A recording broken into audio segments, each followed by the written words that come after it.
welcome the speaker. Welcome. And he will be presenting item number 20, AB 2352. Thank you, Madam Chair. First, I'd like to begin by thanking you for accommodating my request to present this bill early. One of my witnesses has to get back to surgery.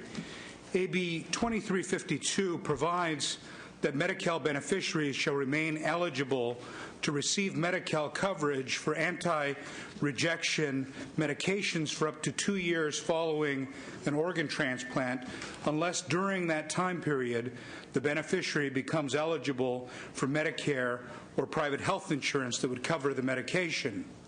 I will take as author's amendments the suggestion and the analysis to provide the Department of Health Care Services statutory authority to implement this bill. Currently, there is a group of patients that qualify for Medi-Cal under a federal rule allowing coverage for patients on end-stage renal disease. Those patients, if they are able to have an organ transplant, will only receive coverage for their immunosuppressive medications for 1 year post-transplant. They're dropped off Medi-Cal after 1 year because they no longer qualify under the eligibility requirements for end-stage renal disease. For this particular patient group, they're not eligible for Medi-Cal under any other eligibility criteria, nor are they eligible for Medicare because they've not paid into Social Security for 40 consecutive quarters. The success of an organ transplant depends on the patient receiving immunosuppressive drugs so that the organ will not be rejected. In the case of kidney patients, when a patient loses coverage, he or she could suffer a kidney failure and would be placed back on dialysis, an expensive option for which the state would have to pay, or worse yet, the patient would die. Dialysis can range from $12,000 to $20,000 a month. Anti-rejection medication can range from a retail price of $3,789 to $5,576 for the first 6 months. The cost goes down drastically to about $1,500 a month. As a patient is on anti-rejection medicine longer, they become more able to enter the workforce and secure insurance coverage to pay for their immunosuppressive medications, which ultimately result in lower costs to the state. This bill will provide for more effective coverage than just 1 year of Medi-Cal coverage that the patient currently receives. I respectfully ask for an aye vote. With me here to testify are Dr. John Roberts, Chief of UC San Francisco Medical Center Transplant Services, and Teresa Teodoro, a Medi-Cal patient who received a kidney transplant in October of 2009 and would benefit from the passage of AB 2352. Thank you. And we limit witnesses to 2 witnesses, 2 minutes each, and everyone else saying, I support. I like that. Everybody limited to I support it. Yes, you like it, yes. Except for those who are in opposition. I support. I don't think I can add a whole lot to what Mr. Perez said. He really gave an excellent summary of the bill. Basically, we're asking for Medi-Cal to cover an additional year of immunosuppressive medications for the 300 some patients who only have Medi-Cal coverage. This would bring it up to a level similar to what Medicare covers, which is 3 years of immunosuppressive medications. And I think the important point is the additional year would allow these patients to get back on their feet. As 1 year really isn't enough coverage, they could return to work. If we, as Mr. Perez said, if we lose the kidney, they go back on dialysis. Our investment that the people of the state have made in these patients' transplants, which is really a significant investment of probably between about $125,000 would be the cost of the transplant. But to stop the immunosuppressive medications at a year is sort of like planting a garden and then turning off the hose because you don't want to spend money on the water. And so I think that's really what these patients need, is that immunosuppressive medication to allow them to get going again and not lose their organ, not return to dialysis, not die, or if they have a heart or a liver transplantation. I think that's what our major point is, and I think right now California is short of what the national government, the Medicare system, pays, which is 3 years, and we're just asking for an additional year. Thank you. Hi, my name is Teresa Teodoro, and I am 50 years old. I reside in San Francisco, California. I am a living kidney donor who donated to my twin sister last 1996 at UCSF Medical Center. My sister Cora was diagnosed with kidney failure and began dialysis. During her dialysis treatment, she had many infections and was not doing well. Her doctor explained unless she received a kidney transplant, her chances to survival were not very good. Twins are very close. I said yes to donation right away, even though I had 2 children on my own. My twin sister, Cora, recovered and returned to her life and her job. She was doing well for 9 years. Unfortunately, my donated kidney began to fail. She returned to dialysis 2005, no longer able to work again, and she lost her job and insurance. Medicare and medical were only her option.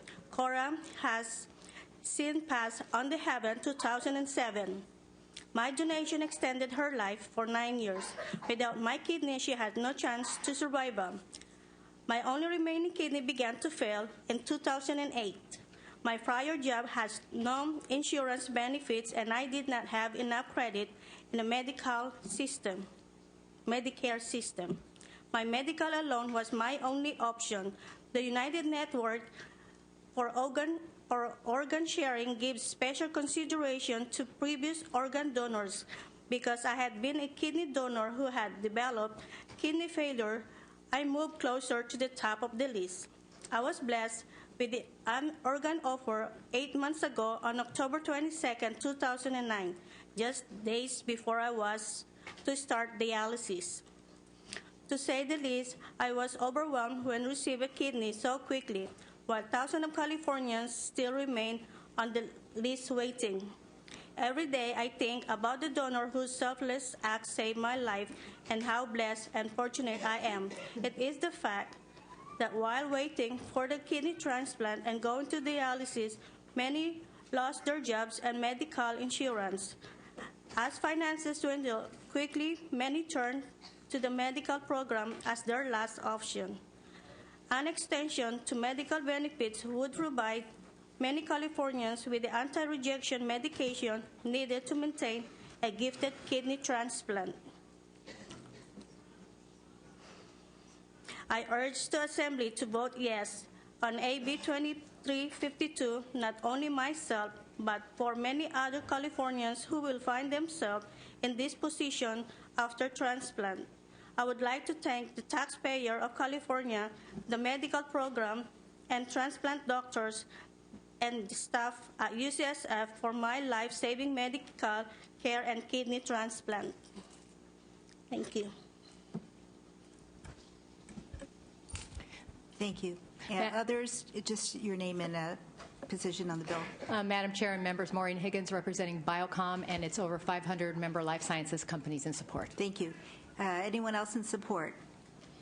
Opposition? I might add here that I'm very supportive of the Speaker's bill, and that I have SB 1395, which is my organ donation bill, which hopefully will help raise the awareness so that many more people get organ donations. It also has a part in the bill that creates the first kidney donation, live kidney donation in the United States. And so it's something I think will really help people also. Thank you, Madam Chair. I appreciate the consideration and would hope for positive consideration once you establish quorum. Thank you. And Senator Grady McLeod, do you have any comments? Or okay. And yes, when we have a quorum, Mr. Speaker, we will be voting on the bill. Thank you very much.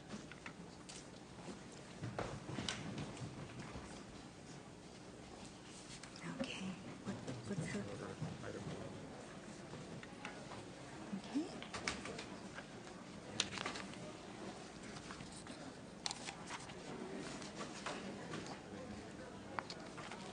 Mr. Mendoza.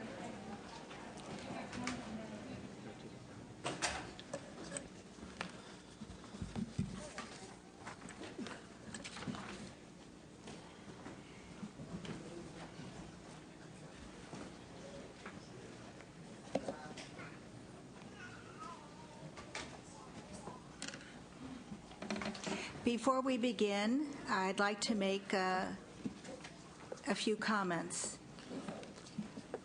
We have a bill before us that I know has sparked a lot of passion on many sides of the issue. I'd also like to say that back when I was 18, I decided to volunteer for 4 years of my life while in college at the Illinois School for the Deaf in Jacksonville, Illinois, where I went to college for my undergraduate degree. I care very much about this issue, as does Assemblyman Mendoza. We may have differences of opinion, and this is a democracy, and I want to be sure that we have the kind of environment here today that is respectful and conducive for people to say what they believe within the procedures allowed within the hearing. I've asked and created this special order. Instead of having 2 witnesses for 2 minutes each, we will have 2 witnesses for 3 minutes each, both for support and then again for opposition. And as with the case on all of our bills, everyone after that simply will state their name and that they are in support or that they are in opposition. The sergeants will have people line up on the side of the wall to register their support or opposition for a bill. Some other comments. We have a very long agenda. I do understand that we will be spending quite a bit of time on this bill. We do have 27 bills today. We have no bill on consent. So our committee will be hearing all of the bills. So before we get started, I'd like to talk about some of our rules. We don't allow any signs or placards in the committee room. We ask that it be quiet, no cell phones, which is what we always ask. And that before we begin, that you understand what the bill, with the amendments taken, really does. What I would like to avoid is a situation where people on either side of the issue, and I'll be frank, as I always am, I've asked for amendments from Assemblyman Mendoza. The bill is in a form that I think is best for parents of babies who are deaf. We, along with this fantastic staff, committee staff, have done our very best. I don't expect that anyone will completely agree on either side with the direction that we have taken. And I do believe it is fair. So, I could say more, but at this point, I will ask Mr. Mendoza to speak. After he does, if there are some points that are still not clear as to what the bill currently does, I will clarify and make the points. As a former teacher, I will make them very clear. And when people come up to testify on either side of the issue, please, the two people, the 3 minutes each, please limit your comments to the bill in its current form. That way, nobody will get confused. So with that, Assemblyman, if you would like to present AB 2072, file item 1. Thank you, Madam Chair. Just to be clear, because I had listed 3 witnesses, 2 people each, 2 minutes each. And That would be fine, as long as it's a Okay. max of 6 minutes. A max 6 minutes, and then we could. Okay, great. And we have left over. We'll have the witnesses say the max of 6 minutes. Okay, great. Thank you so much, Madam Chair. First of all, I would like to begin with accepting the committee suggested amendments, and I must be honest with you. At first, when I first got the committee amendments the other day, I was kind of disappointed, but then I heard when you were talking to me, and I heard what you were telling me, and I took it back to my office. I understood that what we were trying to accomplish here, and it will have to take a little bit of time, and I'm open to that, and I appreciate the amendments. I actually appreciate working with Mia Orr and also with Peter for their great help. I know they worked tremendously on this for the last couple of weeks, or actually longer, but I just want to step back and say thank you for all your help and helping this bill move along and helping this bill be a better bill, because I think the end result is what we want, which is having our parents with some information when their child has been diagnosed. And again, I just want to be clear that this bill is not about choosing one language option over another. This bill is solely about providing information to parents who have just learned that their child is profoundly deaf. With the committee amendments, AB 2072 will require Department of Developmental Services to develop a pamphlet that is comprehensive and provides information to parents on American Sign Language as well as auditory oral approaches. DDS will develop this pamphlet with input of the stakeholder group that will include representatives from various communication groups. The cost of You development. might speak a little slower for me. Okay, sure. The cost of developing the pamphlet and conducting the stakeholder panel will be covered by private donations that will be deposited into a special fund. This information is to be provided by the audiologist who tells parents their child has been diagnosed as deaf or hard of hearing. The information will also be given to parents a second time when they meet with the Early Start provider. I introduced this bill because I met with families in my district who explained the difficulties they have encountered. Many of the families I've met speak Spanish as a primary language, and they told me that they had no information, especially at the time of the diagnosis. I also heard stories from parents who said they were steered away to or away from certain options rather than being told about all the options out there. That is why AB 2072 is so important. Parents have a right to know. Parents need to know about the resources that are available to their children, and parents should not be steered toward or away from any type of information. Currently, there is no consistent information provided at time of diagnosis, and nothing consistent at the hearing coordination centers. It is critical that parents receive information immediately after their diagnosis. Again, this bill is not about choosing one option or encouraging parents to make a choice, but this bill simply ensures communication options have been related to parents so that they can decide what is best for their family and their needs. Here with me I have four people, but all within the 6-minute limit. First, I have a parent of twin daughters who will be speaking, Alicia King, followed by deaf adult John Porteous and oral deaf adult Sherry Bergman. Thank you, Madam Chair. First witness, please. Hi, thank you for letting me speak here today, and I'm in support for AB 2072. And it will be 3 witnesses, 2 minutes each, yes. Thank you. And my name is Sherry Bergman, and I was born with a profound hearing loss. And without my hearing aid, I can't hear anything. I cannot hear an alarm. I can't hear a baby cry. Thank you. I'm here speaking to you today because my parents chose the oral option for me.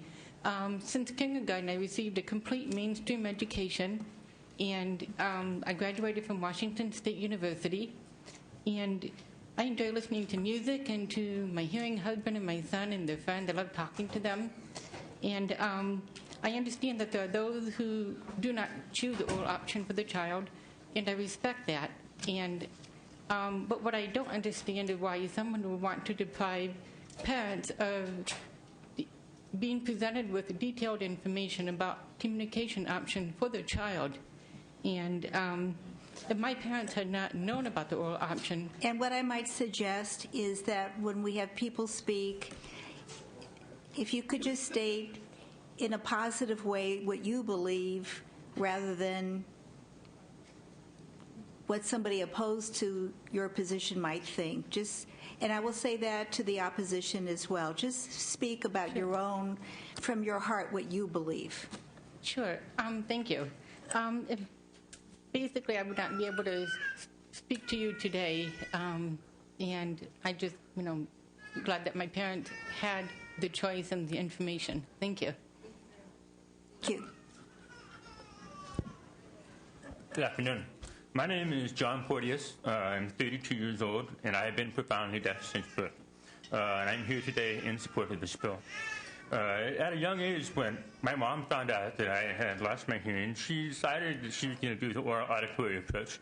And this in part because she had prior training to my birth as a speech pathologist. As a result of her guidance and some education through oral auditory school, I was mainstreamed to preschool and on. Some of my accolades since then is I was an honor roll throughout high school.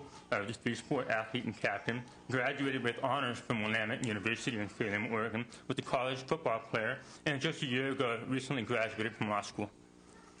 And continuously from the time that I graduated from college, I've been continuously employed when not in school.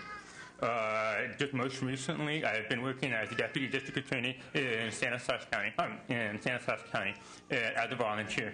Currently, with a tough time in the job market. And why are you supportive of the bill? Why am I supportive of the bill? Yes, that's why you're speaking. It would give people an opportunity, a chance to have potentially a more, what I believe to be a more fulfilling life. It would allow them to be just like everyone else. I'm the first to admit I am not, I'm going off my speech, I'm the first to admit that I'm not part of the deaf community. I haven't associated with it, but I am an advocate of, just the best thing, the best course of action, whatever that might be for disabled people. And so that is a big part of why I'm here today. And just speak to me. What's that? I like what you're saying. Don't look at your notes. Just why are you supportive of the bill? Well, basically, what I'm getting from is when we're faced with such an important decision in our life, when is not being fully informed the best solution? It's logical, it's common sense, and I believe strenuously that being fully informed in any big decision in your life is very important. And so that is the big reason of why I'm here today in support of this bill. Thank you very much. Thank you. You've just heard how parents need And your name, please? I'm Leisha King. And you've just heard how parents need to have information so that they can make an informed decision. I am a parent. I'm the mother of profoundly deaf 6-year-old twin girls. Their hearing loss was discovered at birth. And when the audiologist diagnosed the girls, we were given no alternatives. Our school district did step in and offer us a sign language program, but we did not realize that there were other communication options. And we quickly found that sign language was not well suited for us, as there are no other deaf or hard of hearing people in our immediate or our extended family. It took a friend to let us know about a listening and speaking program in our area, and ultimately that was a better choice for us.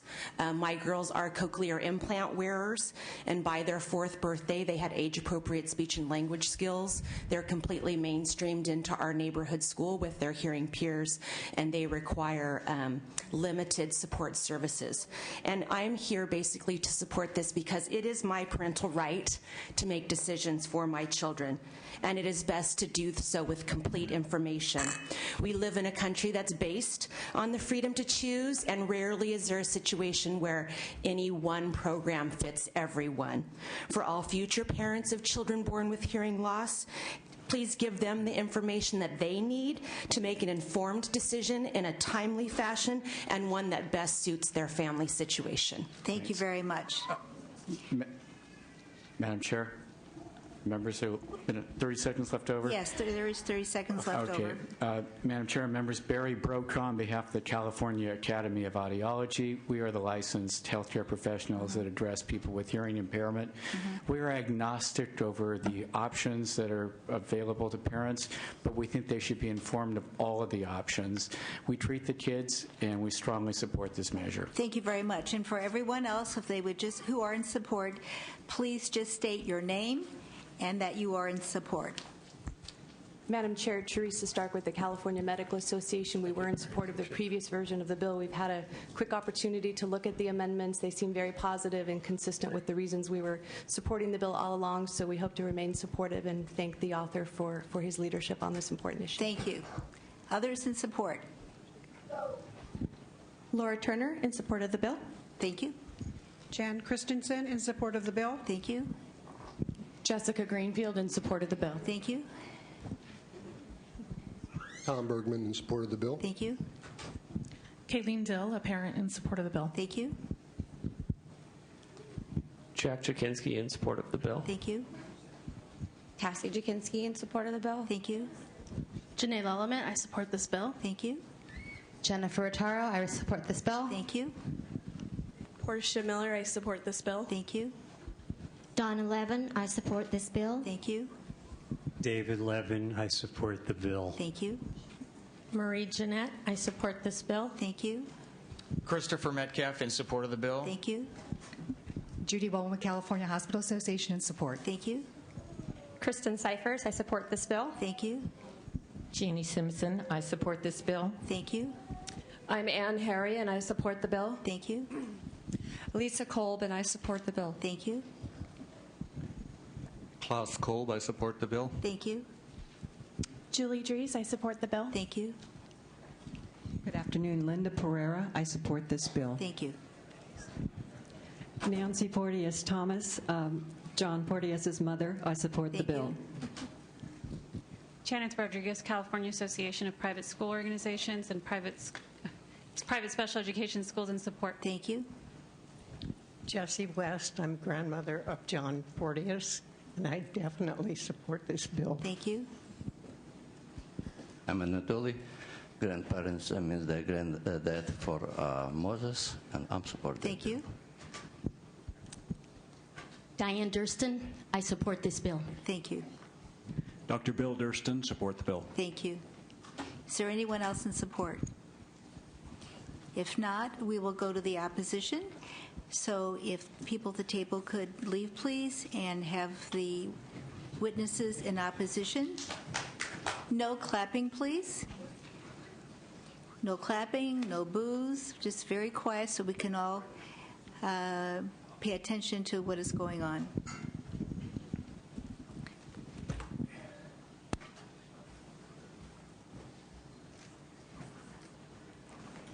And what I'm going to ask is that we adhere to the same rules, that you speak not about someone who holds an opposing point of view, but why you have the position you have. And welcome, Senator Polanco. And what I would ask is, do you want to do, is this is a special order, do you want to do 3 witnesses 2 minutes each, or 2 witnesses 3 minutes each, so I understand? I think we've pretty much have concluded that it's a 1 minute. We broke it up to keep it within the 6 minutes, if that's okay, Madam Chair. Okay, so then I'll just be aware of that, and when it's 5 minutes and 45 seconds, I'll say it's almost time. Time's up. Okay. Madam Chair, members, thank you very much. Let me acknowledge the work from staff. I think we've come a long ways from where the original version of the bill is. Today, you're going to hear from the opponents. Very quickly, if I could just highlight the areas of concern, deal as it relates to the amendments, and then my supporters of the bill here, or the supporters of the bill, will go into detail as to the basis for the position. With regards to the first recommendation, where the analysis would put it in DDS, there is a strong, deeply felt opposition to that.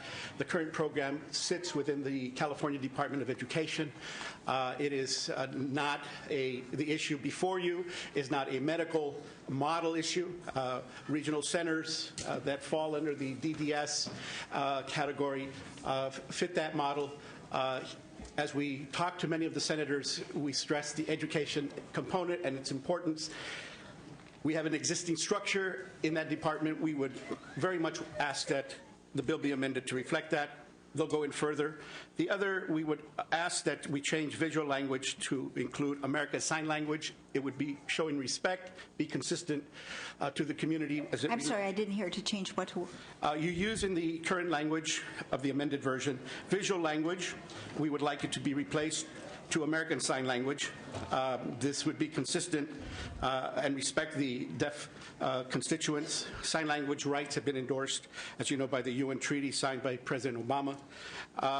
We would also ask to change listening and spoken language to just spoken language. And then the real sticky bone of contention, I think, has to do with the audiologist's role as it relates to the information. There, we will hear from the witnesses the importance of making sure that there is no inherent conflict, that if there is going to be a role, that it be a role that is nothing more than a referral of information that comes as a result of this body that is going to be created, and that it be done so in a manner that does not allow for any incentives whatsoever on referrals. Having said that, the witnesses are ready to address in more depth the issues. Good afternoon. Good afternoon. Good afternoon. My name is Tim Riker. I'm the president of the California Association of the Deaf, Sacramento chapter. I graduated from Georgetown University, and this fall, because of all of this, I'm looking forward to starting my master's in public policy. We are opposed to the bill as it is currently written, but we like to see an amendment that will work for the best interest of deaf children and the parent. First of all, I wanted to thank you for the positive changes that to the current markup language of the bill, and it means progress, but the language of the bill still needs a little bit more work to make it so that we can really put the focus on the deaf children and getting the parent access to the information that they need. I wanted to point to a 2003 State Senate Resolution number 20. It formally apologized for the outrageous attempt to socially engineer people out of existence. The original version of Mendoza's AB 2072 bill leads us towards a slippery slope of eugenics. So the proposed amendment is a very good step in the right direction. It is fair if we have a few changes to the amendment.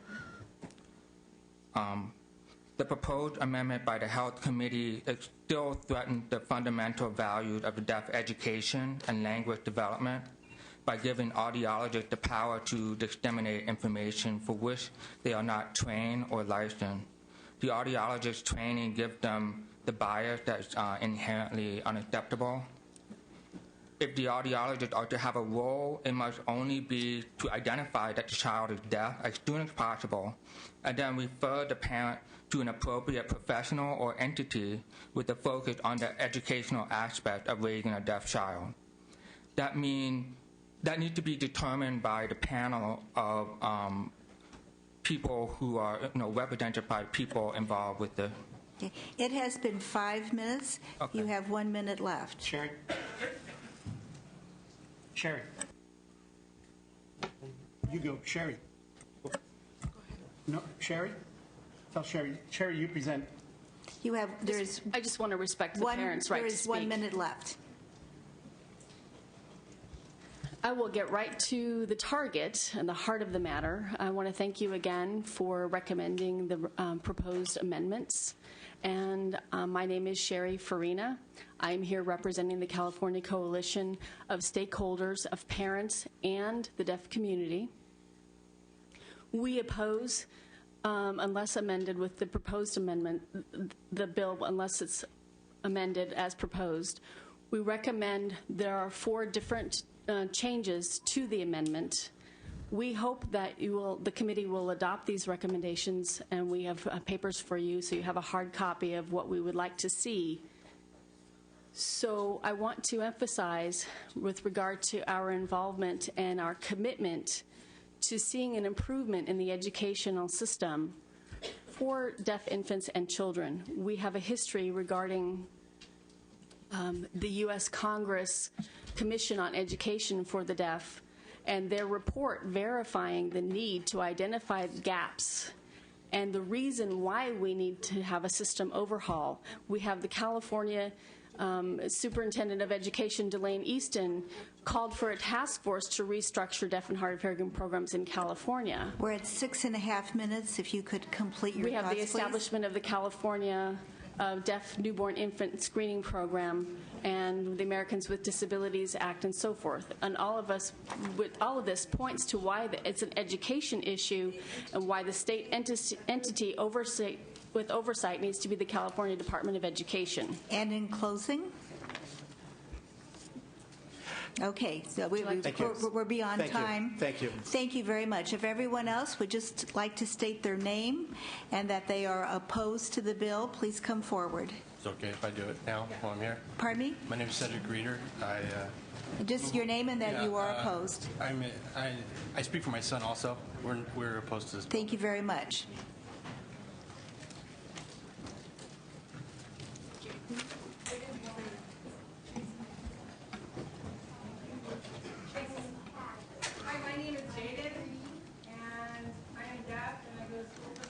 If we could just state our name and that we are opposed, please.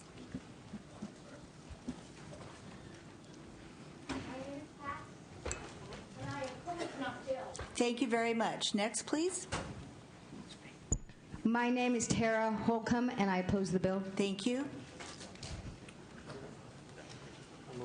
Yeah. Hello, my name is Ella Lentz, and I oppose as it is. Thank you very much. Next, please. Julie, and I oppose this bill as written.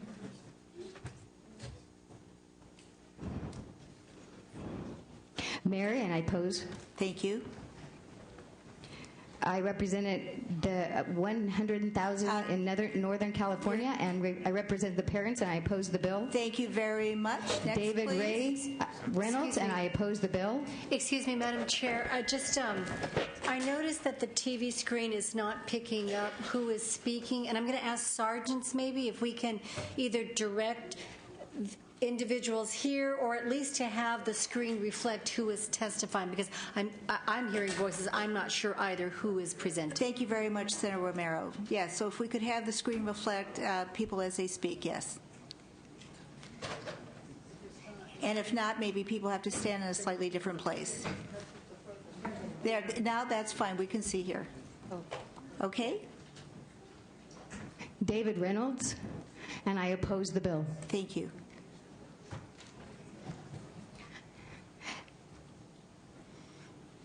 Allie Reynolds, and I am against this bill. Thank you. Margaret Rose, I oppose this bill. Thank you. Hi, my name is Butch, and I oppose as written. Thank you. Hello, Dr. Jeannie Gertz, and I oppose this bill as it is currently written. Thank you. I oppose as written. Your name, please? Dawn Chan. Okay. I oppose this bill. Charles Cook. Thank you. Bill Postbo, and I oppose this bill as written. Thank you. I'm Bill Vickers. Thank you. My name is Dr. Jennifer Raymond, and I oppose this bill as written. Thank you. Pam, I oppose this bill. Thank you. Patty. My name is Mark Vanny, and I oppose this bill. Thank you. Hello, my name is Kevin Clark. I oppose this bill. Thank you. Cindy, and I oppose this bill. Thank you. Murray. Cindy Murray. Hi, my name is Ken Mikos, and I oppose this bill unless amended. Thank you. My name is Michelle Crutty Bancam. I'm against this bill. Thank you. Sandy Parks, I'm opposed to this bill. Thank you. My name is Maureen Thompson, and I oppose this bill. Hi, my name is Shane Frenzel, and I oppose this bill. Thank you. Hi, my name is Rochelle Greenwell, and I oppose this bill. Thank you. Hi, my name is Larry Kipper, and I oppose this bill. Thank you. Good afternoon. My name is Valerie Spear, and I oppose this bill as amended. Thank you. Hi, my name is Elise Herding, and I'm against the current bill as written. Hi, my name is Michelle Camara, and I oppose the bill as written. Thank you. Hi, my name is Jeff Burchell, and I oppose this bill. Thank you. Hi, my name is Shalita, and I'm opposed this bill. Thank you. Hi, my name is Starla, and I oppose this bill. Thank you. Hi, my name is Tom Murillo, and those are my children, and I oppose this bill. Thank you. Thank you. Hi, my name is Michael Sadansky, and I oppose this bill unless amended. Thank you. Hello, my name is Lyle Hinks, and I oppose this bill as it's currently written. Thank you. Hello, my name is Andrea Schell, and I oppose this bill. Thank you. Smith, and I oppose this bill. Thank you.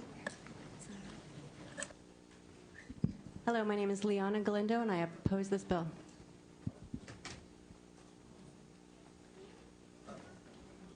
Hi, my name is Angelica Medinas Moreno, and I oppose this bill.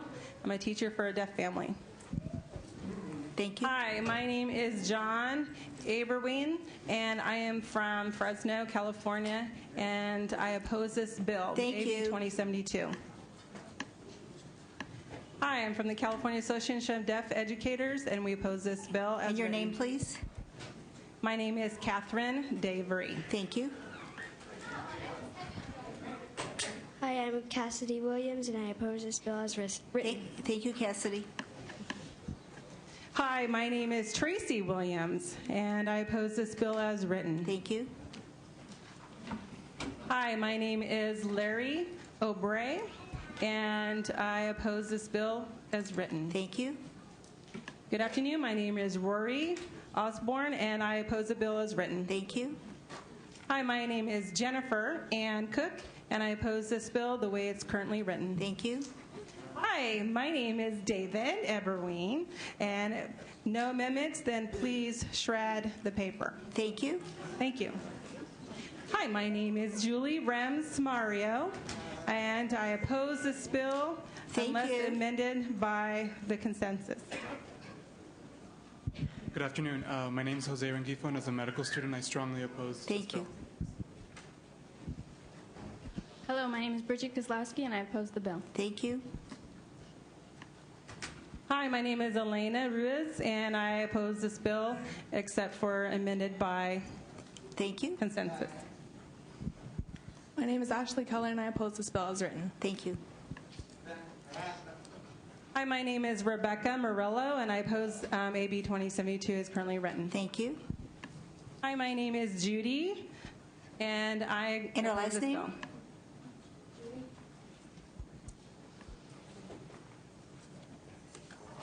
Singleton. Thank you. Hi, my name is Ralph Singleton, and I oppose this bill as unless it's amended. Thank you. By CDNIAS. My name is Tiffany Gonzalez, and I oppose this bill as written. Thank you. Hi, my name is Selena Gonzalez, and I oppose this bill. Thank you. Hi, my name is Darlene Gonzalez, and representing American River College, and we are against this bill unless amended. Thank you. Good afternoon. My name is David Gonzalez, and I oppose the bill except for the amendments provided by CDNIS. Thank you. Hi, my name is Frederick. Last name is Otis, and I oppose this bill. Thank you. Hello, my name is Lynn Propelish, and I oppose this bill as written. Thank you. Thank you. Hi, my name is Christina Williams, and I oppose this bill. Thank you. Thank you. Hi, my name is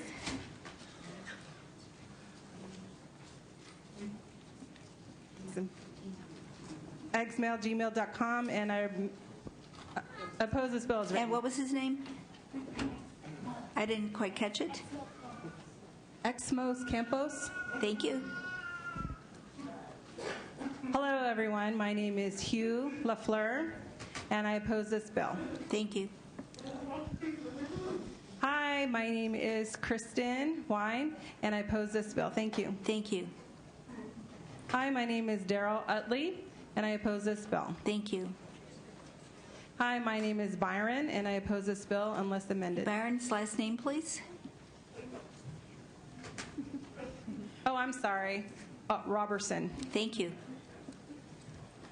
Hi, my name is Melvin Patterson, and I oppose this bill unless amended. Thank you.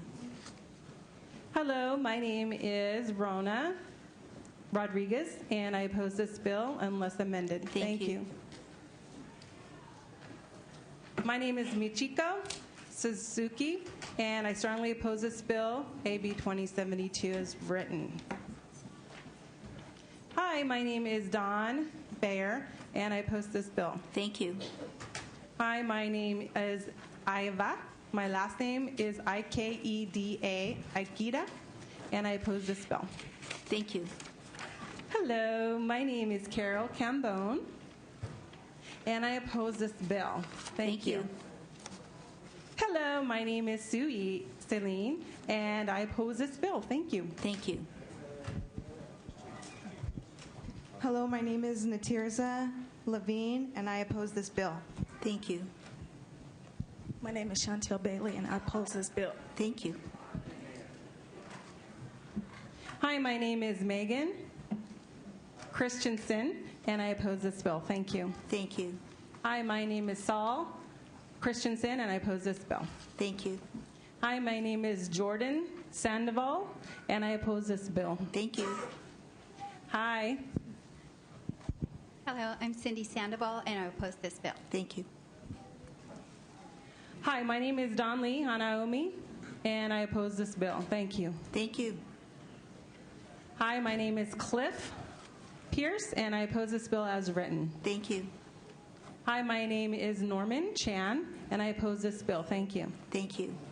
Good afternoon. My name is Lawrence Chang, and I oppose this bill. Thank you. Good afternoon. I'm Alexis McManus, President of Sacramento Valley Registry of Interpreters for the Deaf, and I oppose this bill. Thank you. Eileen McCaffrey, American River College. I oppose the bill as written. Thank you. Hello, Amy Jackson, and I oppose this bill as written. Thank you. Thank you. Hello, Katie Love, and I oppose this bill as written. Hello, Kayla Marks, and I oppose this bill as written. Thank you. Hello, Stephanie Hester, I oppose this bill as written. Thank you.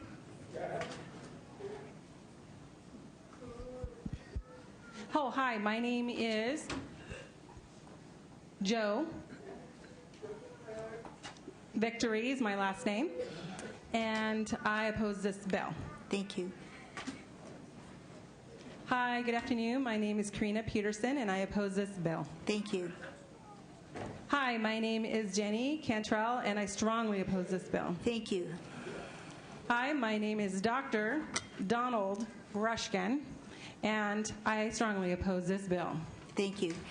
I'd like to make some comments about the bill. And first of all, I'd like to thank everyone, both those in support of the bill and those in opposition to the bill who have testified.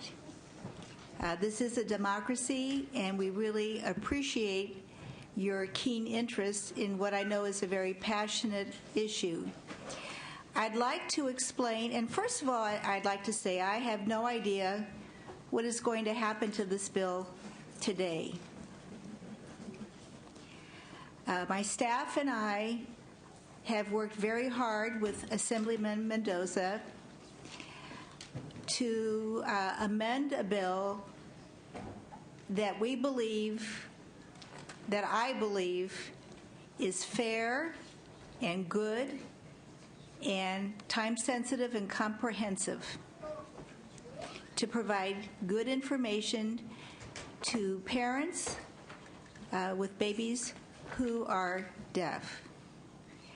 I'd like to spend 3, 4, 5 minutes explaining what the bill in its current form does, and at some point why I think that's a good idea.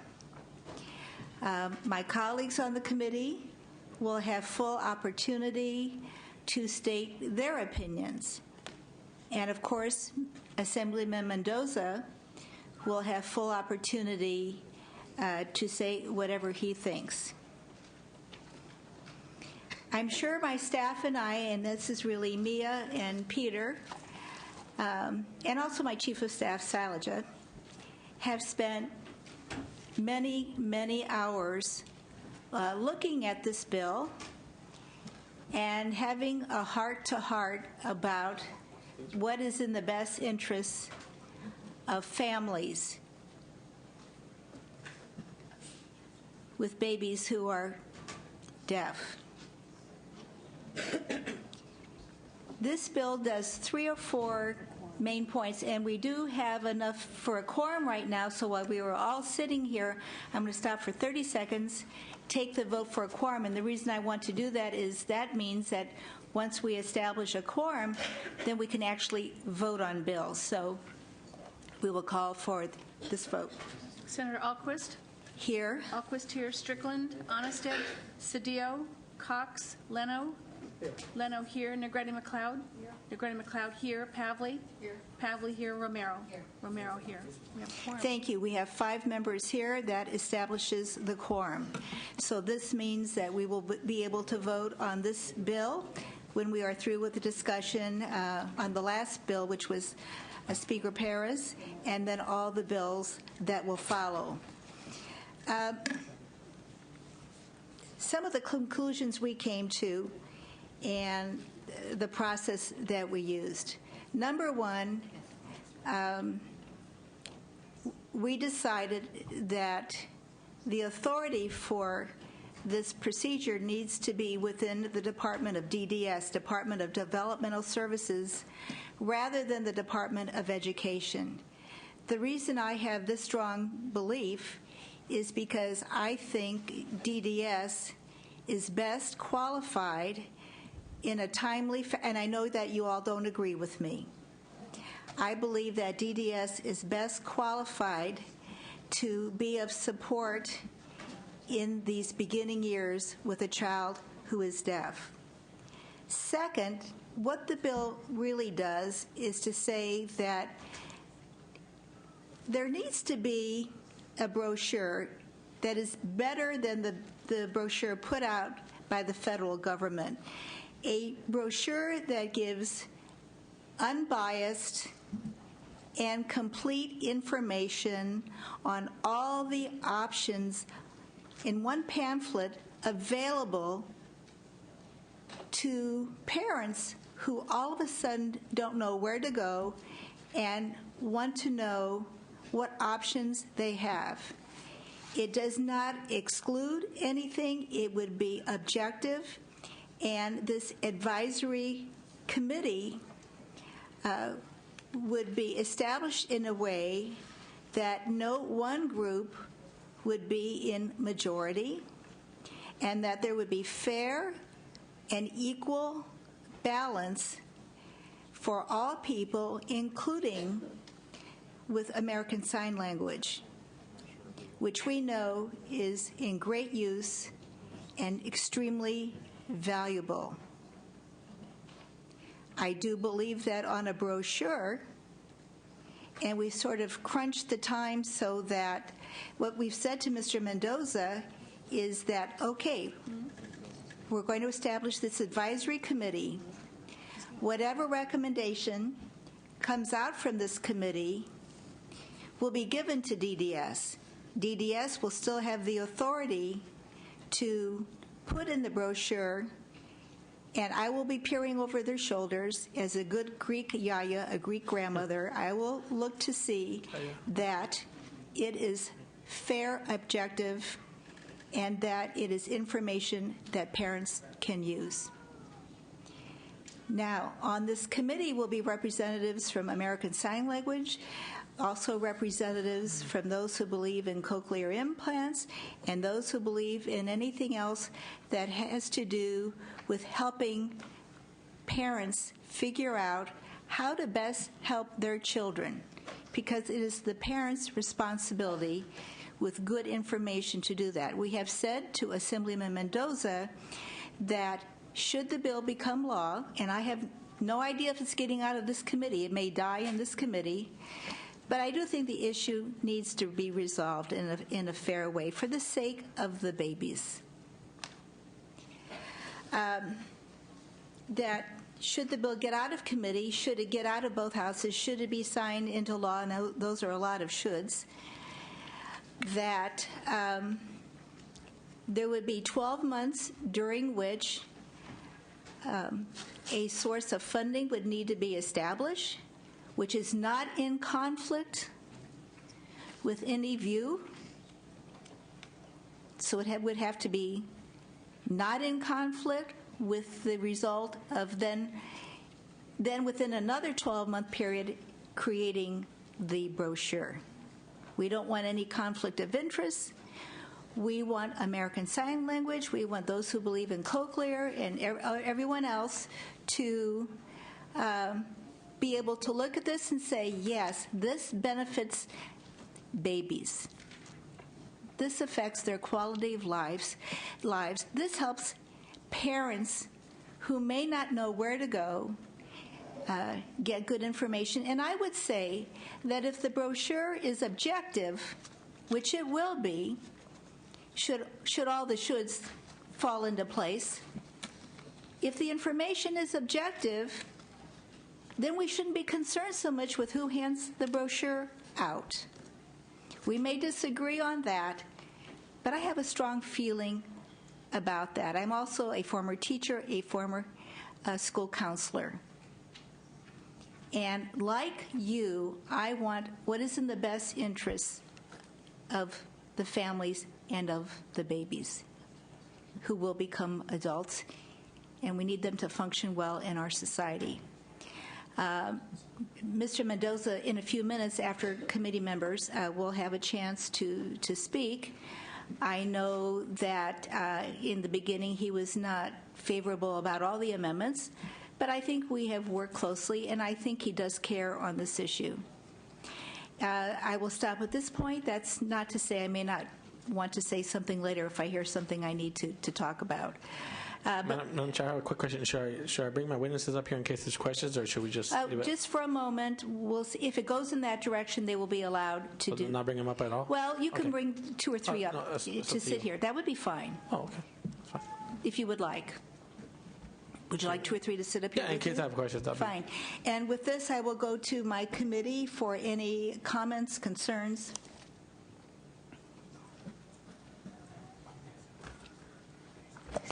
Senator Romero. Thank you, Madam Chair. I have looked at this bill, and I am I'd like to urge the Assemblyman to consider the amendments and to adopt the amendments that have been brought forward by the opposition.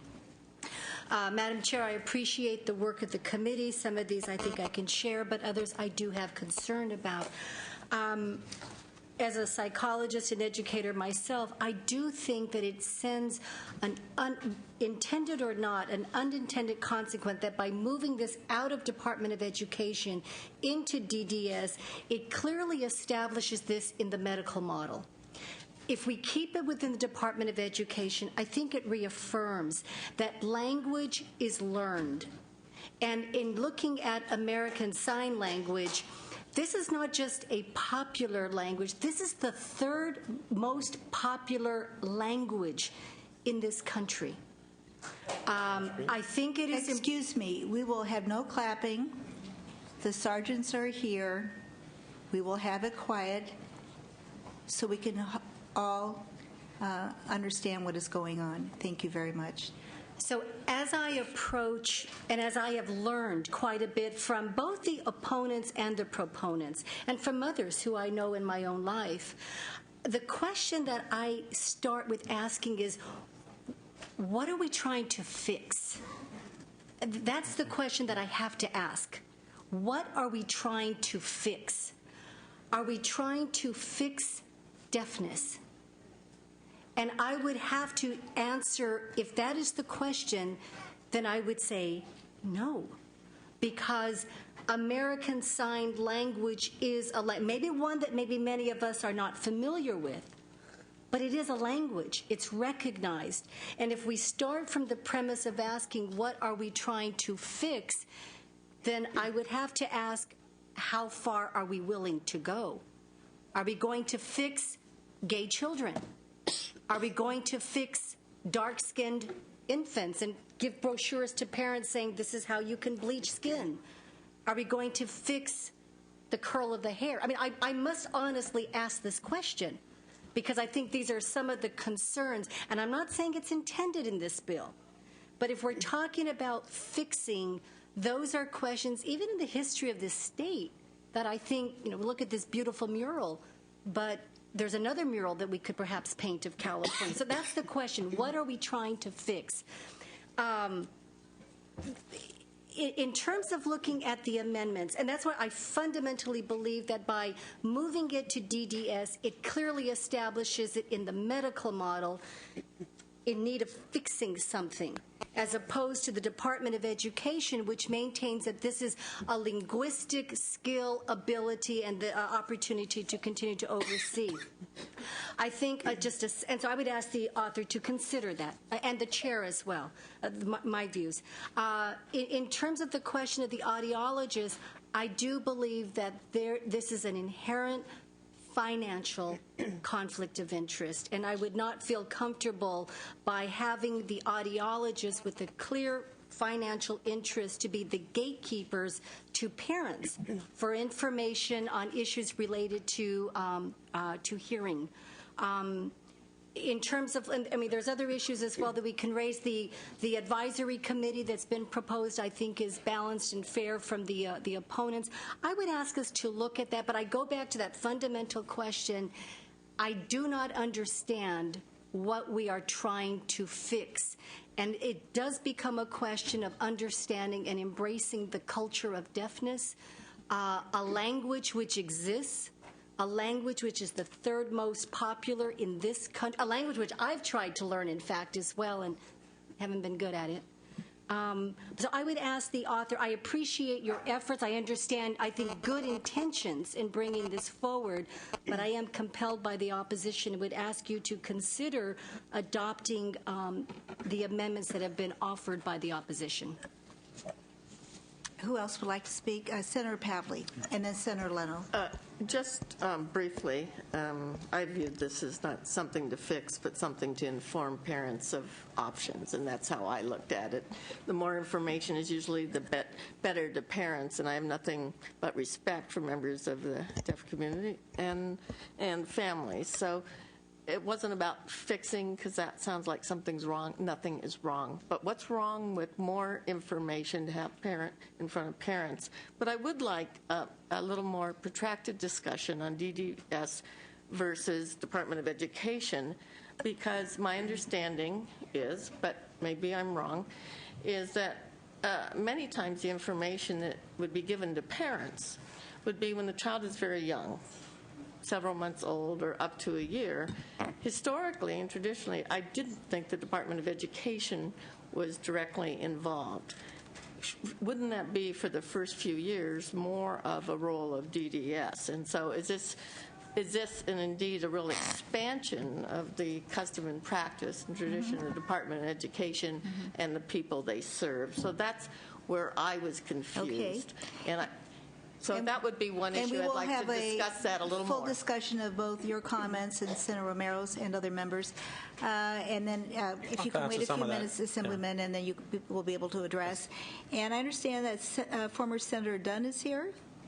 Hello, I just want to acknowledge you, sir. And Senator Leno, you were next. Thank you, Madam Chair. I apologize to everyone here that I wasn't here for all the testimony, because I would have benefited from it. I was casting votes in another committee. But I want to thank our chairwoman for putting so much time and energy into this. I think it's been it's uncommonly productive collaboration with the author on what has become a very controversial bill. Though I also want to thank the author for being open-minded. And also, through the process of this bill, I think a lot of consciousness has been raised in this building.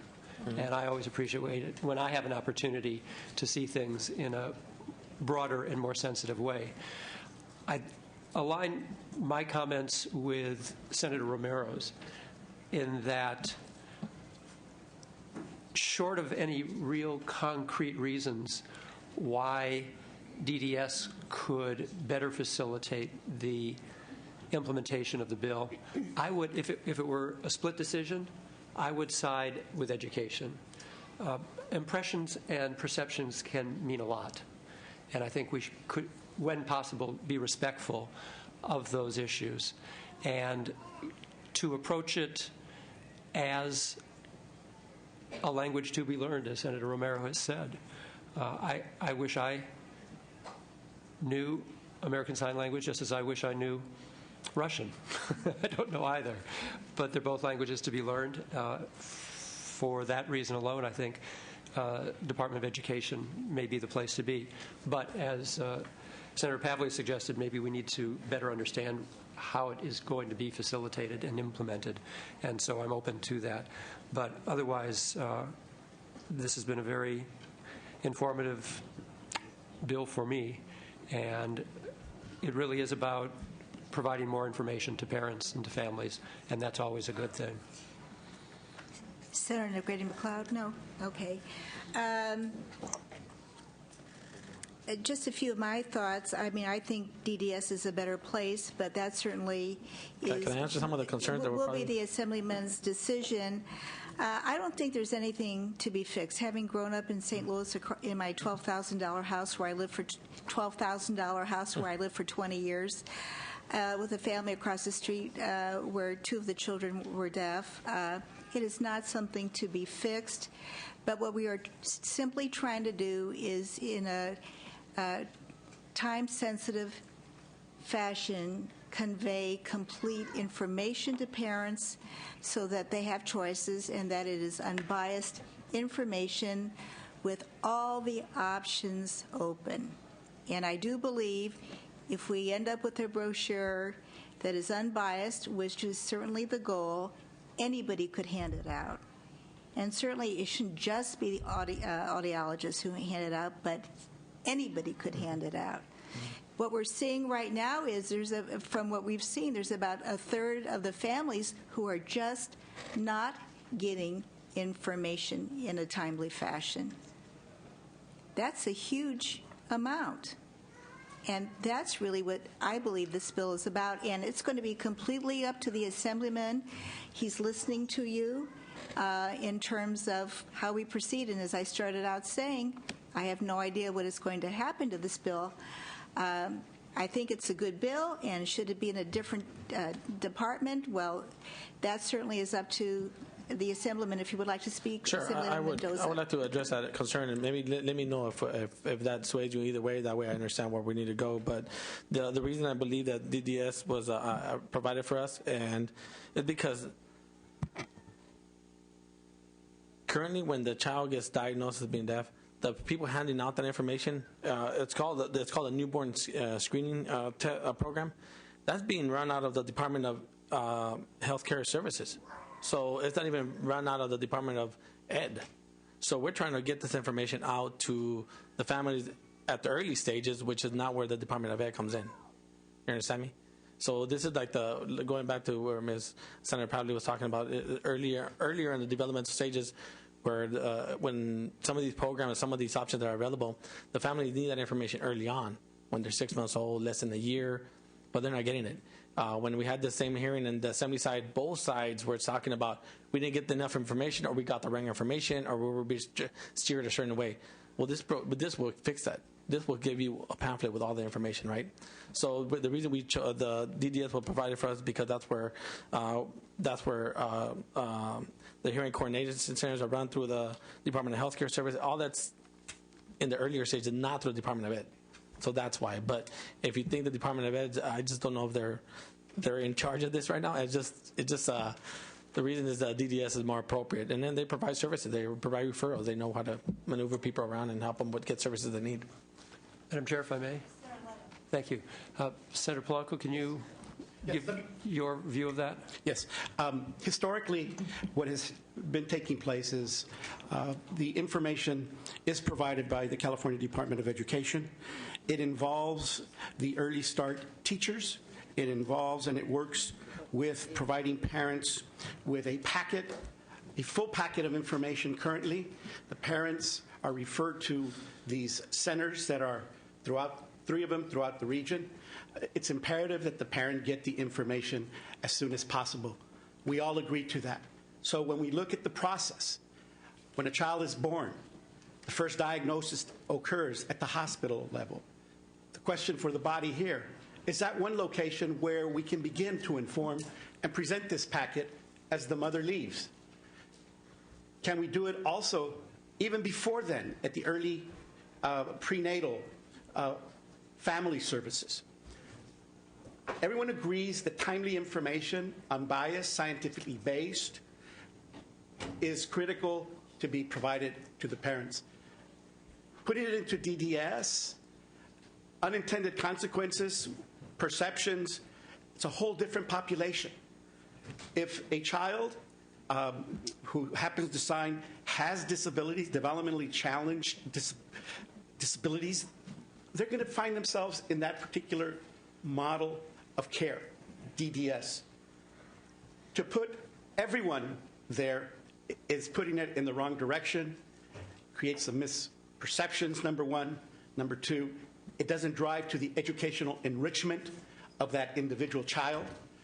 And we can get to the core, which is at what point is the information given and by whom?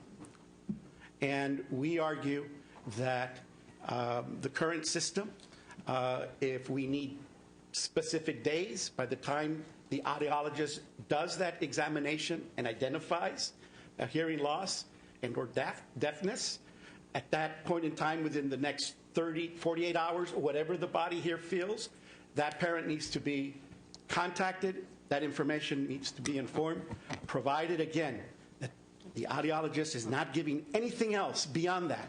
No consultations, no recommendation. Contact to the parent with the information Madam Chair? is what the and that is fair also. Assemblyman. Let me address going back to the, whether it be DDS or CD.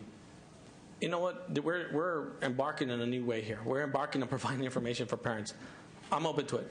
If it's CD, that's fine. Just get the information out. So when you look at the amendments, whatever they propose, because I haven't seen them, whatever they don't like about the current amendments, within the construct of what the chair and the committee has suggested, I'm open to that. I'm good with it. If you want CD, fine, it's CD.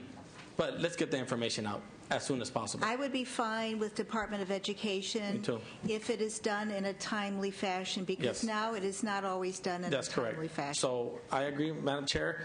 Let it be in Department of Education. Let it be given at the first opportunity of when the parent finds out about the child being diagnosed at that. We want it in their hands and look, there's something So for you. that is one point. So Now, I'm open to that. That's not a problem. Are there other points that Senator Romero that you would like to discuss, or any?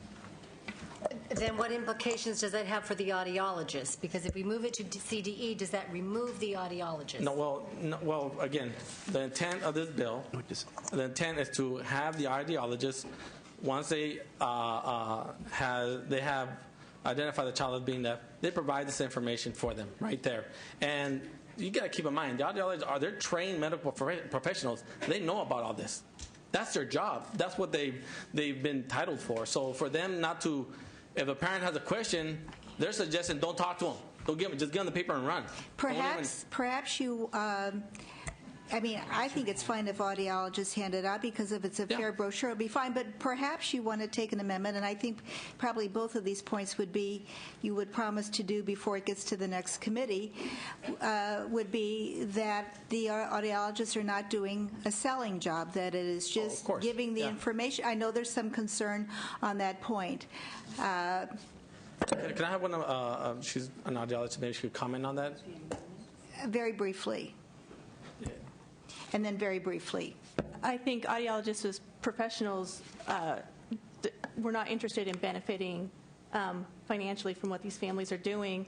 And I think the fact that they're required to give out the information speaks to that point, that they are then given unbiased information so parents can make an informed decision. Right. And I believe that information should be given quickly and often. So it's not just going to be audiologists who hand it out, but if this advisory committee is done in a fair way, and it will be, and with a fair recommendation that shows both sides, all the sides. I don't like to say both sides, because you know what? We're talking about babies. We should all be, and we are all on the same side. Comment over here? Hi, yes, I just wanted to offer a response to Senator Leno and Senator Romero's questions, and Senator Pavley also. To a technical point for your information related to the federal law, IDEA, Part C, already requires audiologists to give California Department of Education the results within 2 days. They follow up with the parents. And current California health law requires the Department of Health Care Services audiologist give them within 1 week. So the audiologist already is required by law to give the HCC, the California Department of Health Care Services, via the HCC, provide them information, and the California Department of Education information, and they do their follow-up and provide the parents with the information. The HCC is giving parents 1 week for follow-up after they get the diagnosis, and they follow up, and they give them an information packet. Madam Chair, thank you very much. I'm not opposing that. That's fine. I understand that. I mean, yes. Information along the way, it's all helpful. I understand you're not opposing that, and thank you for the information. Okay, are there any other comments from committee? Senator Leno? You may have already covered this in my absence, but did we resolve some of the questions regarding using ASL in place of visual language? The only concern I think with that is that sometimes we have acute speech is also visual, and we don't want to exclude them from just calling them ASL. You understand me? Please, so I don't want to. Please.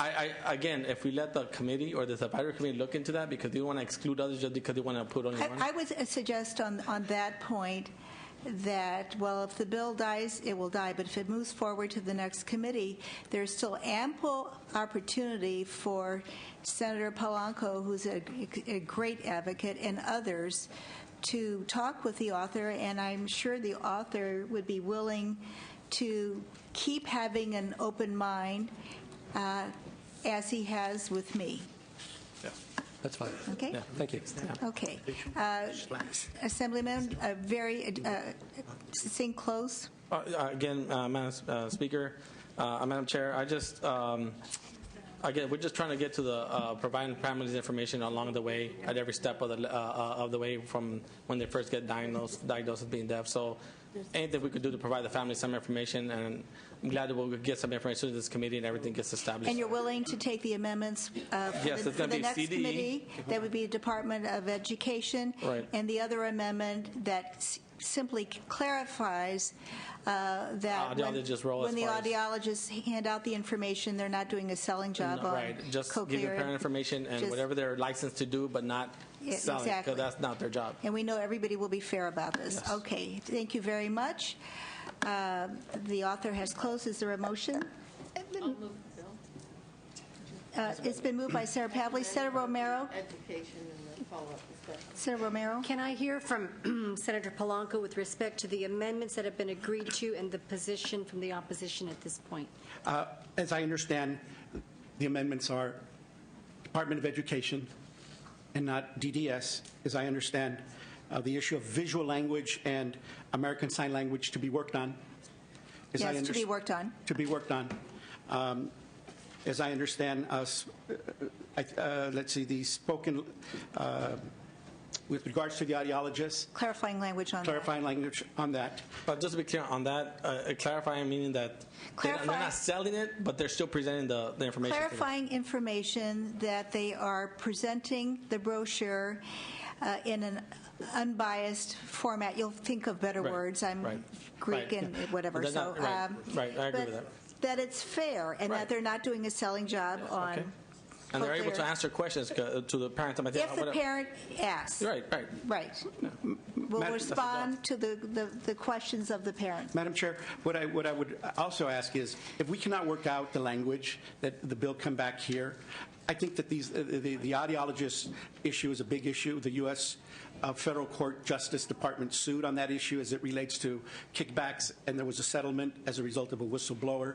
We provided the committee with that evidence. Not to say that Californians, audiologists, are guilty of that, but those who did practice it did do it. And so we don't want to create the incentive or even the opportunity for that to occur. I would suggest, and I would ask, through the chair, that let us work out. I'm not sure that issue is clear yet. Come back to the committee with regards to the final product, so that you have one more hearing, I believe, and not move the bill forward. You have one more hearing. If I learned anything when we were here, members, is look. Don't move the bill out until it's. If we have one more week, let us work towards that. There's another. The deadlines are not upon us, but it'll certainly put us to a position where we need to figure this out. Madam Chair, it's pretty much it's the same story they've been saying all along. If they want to delay it, and it really makes it more difficult to move a bill out, especially when we got deadlines coming up. And right now, we're trying to, make sure we work out all the differences, and they just. Okay, I'd like to speak, please. Several thoughts. One, we have spent almost an hour and a half on this bill. We have 27 bills. We have many bills next week. Okay. I feel good about the amendments that we've taken. On the idea of the audiologist, I'm clear that if it's an unbiased brochure, anybody ought to be able to hand it out, and that we have to have some faith that it will work that way. Madam Chair. Pardon me? Yeah, Madam Chair, I think Yes. audiologists are trained professionals. They have a code. You might want to stop now. Is there a motion?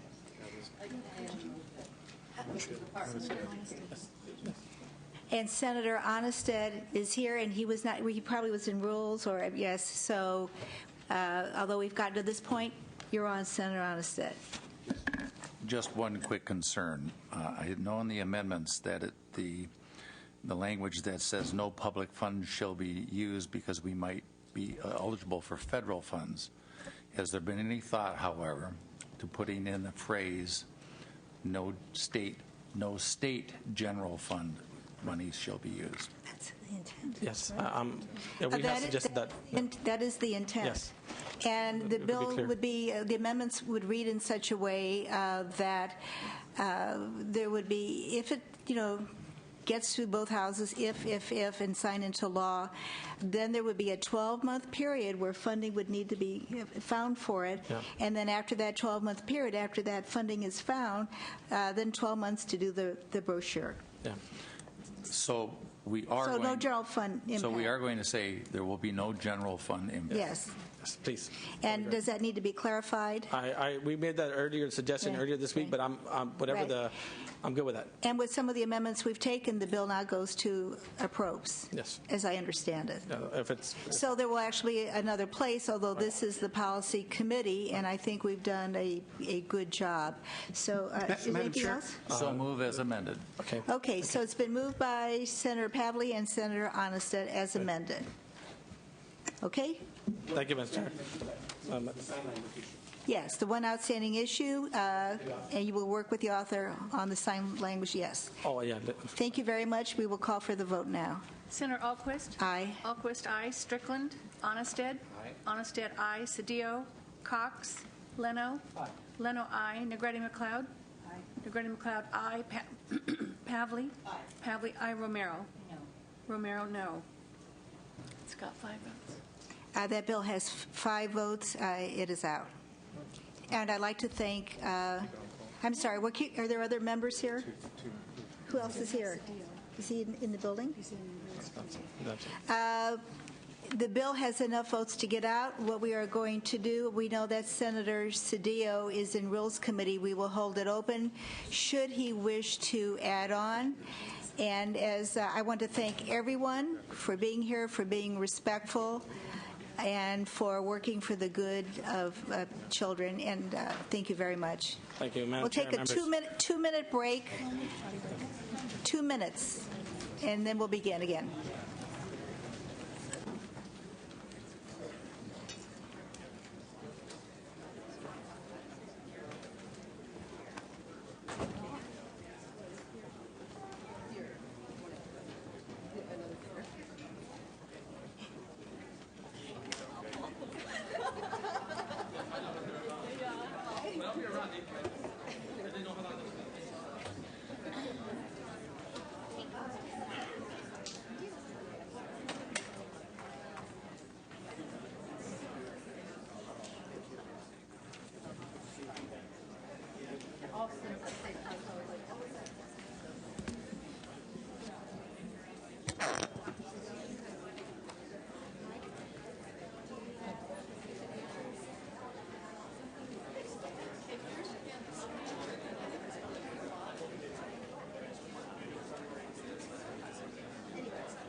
And then we'll probably need to go to Rev. Tax. Let me figure that out, okay? Yeah, why don't you figure that out?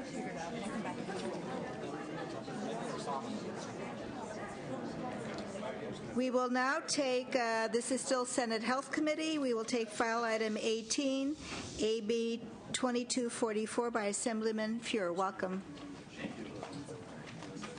Yeah, very good. Yes, Thank you very you're much, on, Madam and Chair, committee you have members. witnesses?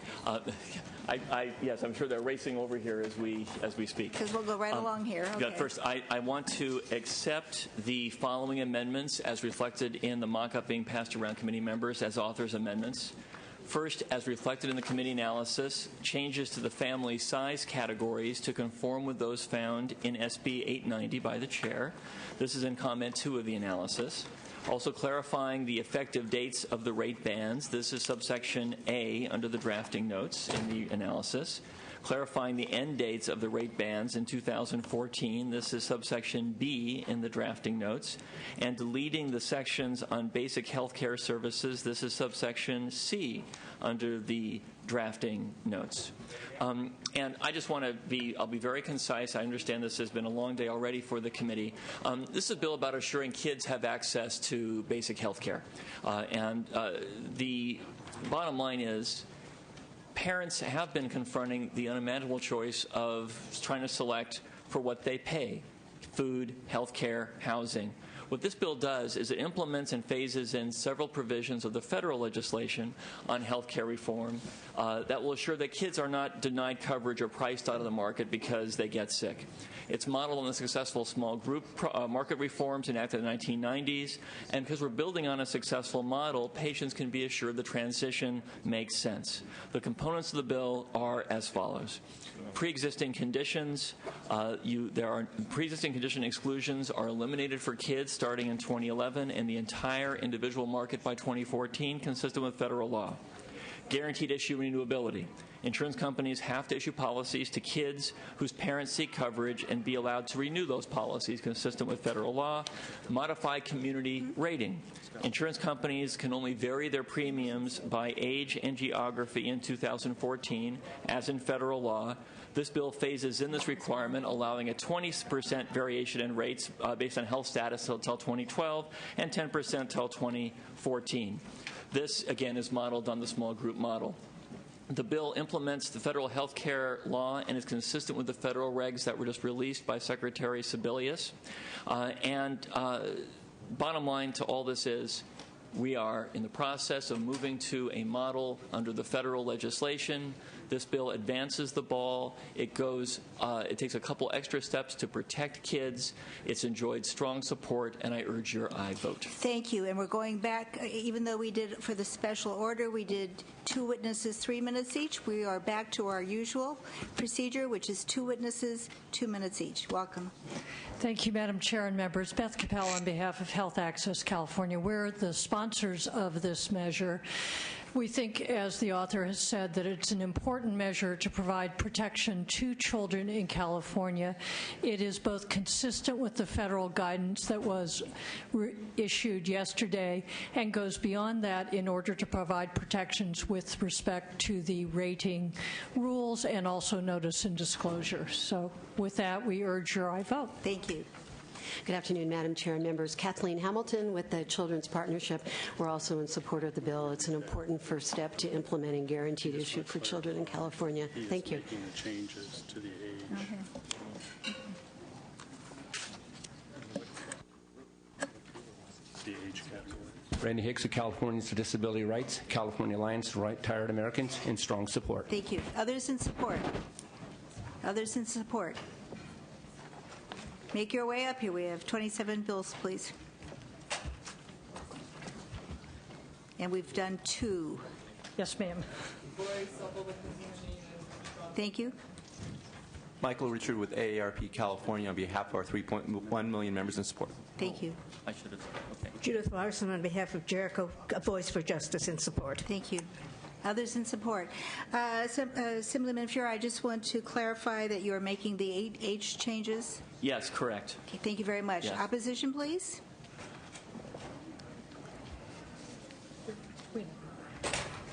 Madam Chair, members, Mark Weideman, Blue Shield of California. We are technically not in opposition. We have a support if amend letter on the record with the committee and with the author. And I want to say that we've been working with the author and the sponsors on trying to incorporate as many of these amendments as possible into AB 2244, and they've been working in tremendous good faith with us. And what is the outstanding issue? The outstanding issues are related to things that we don't think we can amend into the bill in light of the federal regulations that came out yesterday. So it put a little bit of a monkey wrench in our negotiations. So you're going to keep working? Yeah, we got to look at these federal regulations, see if they allow us to do things like an annual open enrollment, a 6-month waiting period if you drop coverage, things like that. We're concerned that the federal law would not allow us to put those changes into a state bill.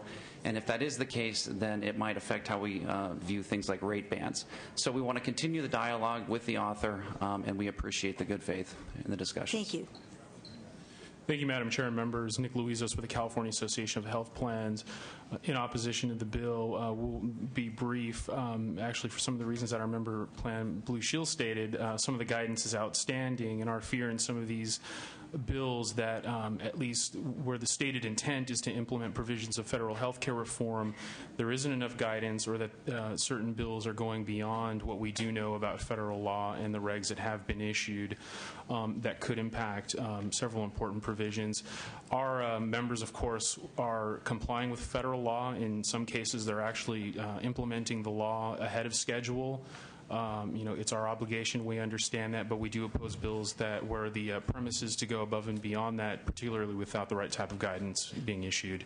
Thank you. Or questions about that guidance. Thank you. Jason Gapper with the Association of California Life and Health Insurance Companies. We are also in opposition and share the concerns with CAP that the bill does, as in print now, go beyond the federal law. And with the new regulations coming forward, we think that we should wait and get guidance before the bill moves forward. Thank you. Comments from committee? Question. Senator Leno. Is it accurate to say that the bill would prevent plans from lowering rates? No. Nothing about that? No.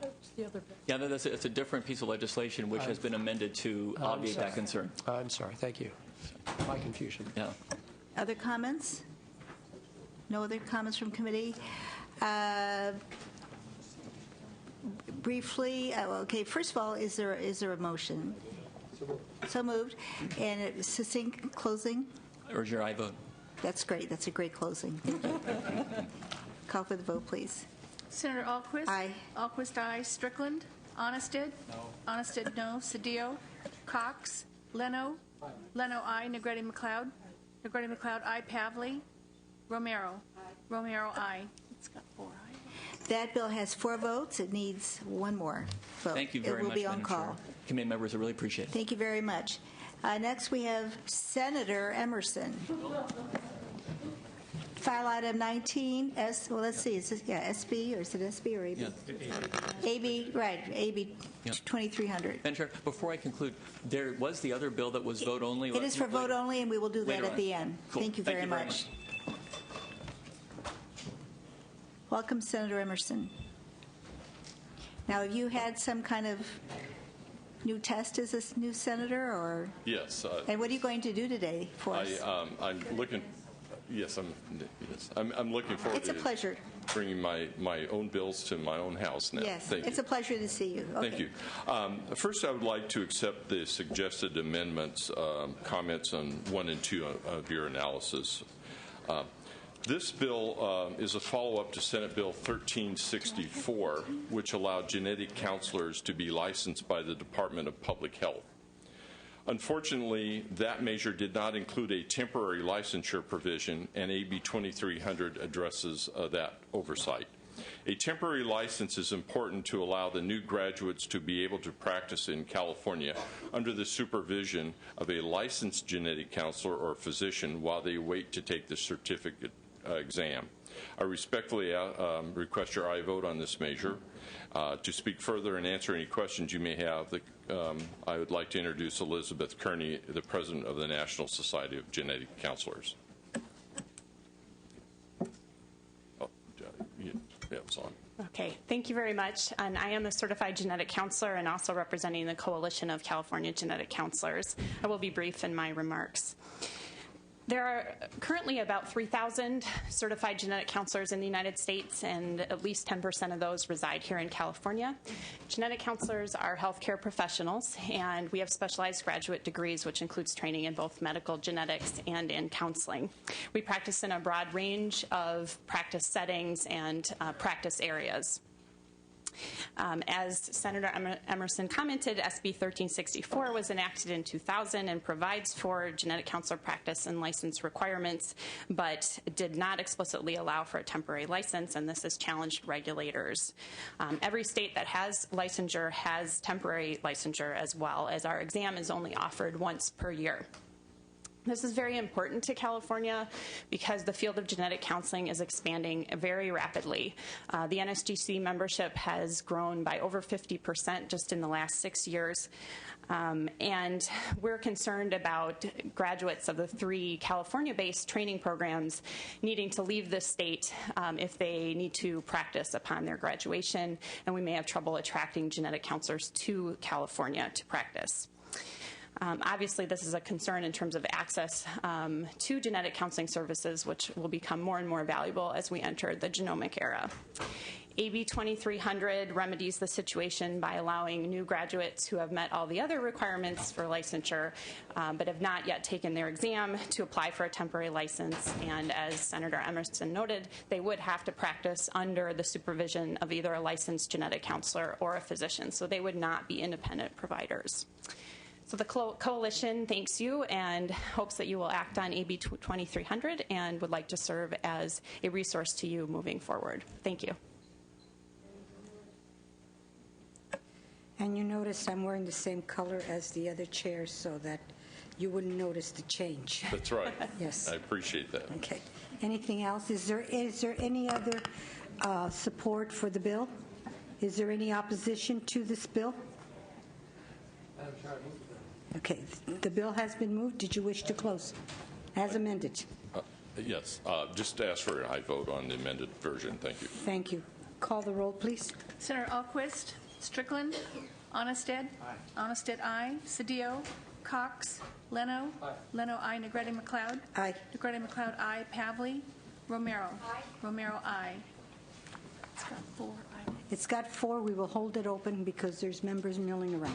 All right. Thank you very much. Thank you very much. Ms. Brownlee? Yep. Okay. File item 13, AB 2084. Good afternoon. Good afternoon, Madam Chair. Thank you. 1 in 4 children between the ages of 2 to 5 are considered obese, putting them at risk for health conditions such as type 2 diabetes and hypertension. The state has established nutrition standards in our K through 12 system, but we really need to start at a much younger age. This bill establishes minimal beverage standards for licensed child care settings, including serving only low or non-fat milk to kids over 2 years of age and serving only 100% juice and increasing access to water. This is a modest but important bill that can be easily implemented. Eliminating sugary drinks at an early age will reduce calories that lead to obesity and enable young children to establish healthy taste preferences. This bill is consistent with the governor's obesity initiative, which promotes water and prohibits sugary sports drinks in K through 12 schools.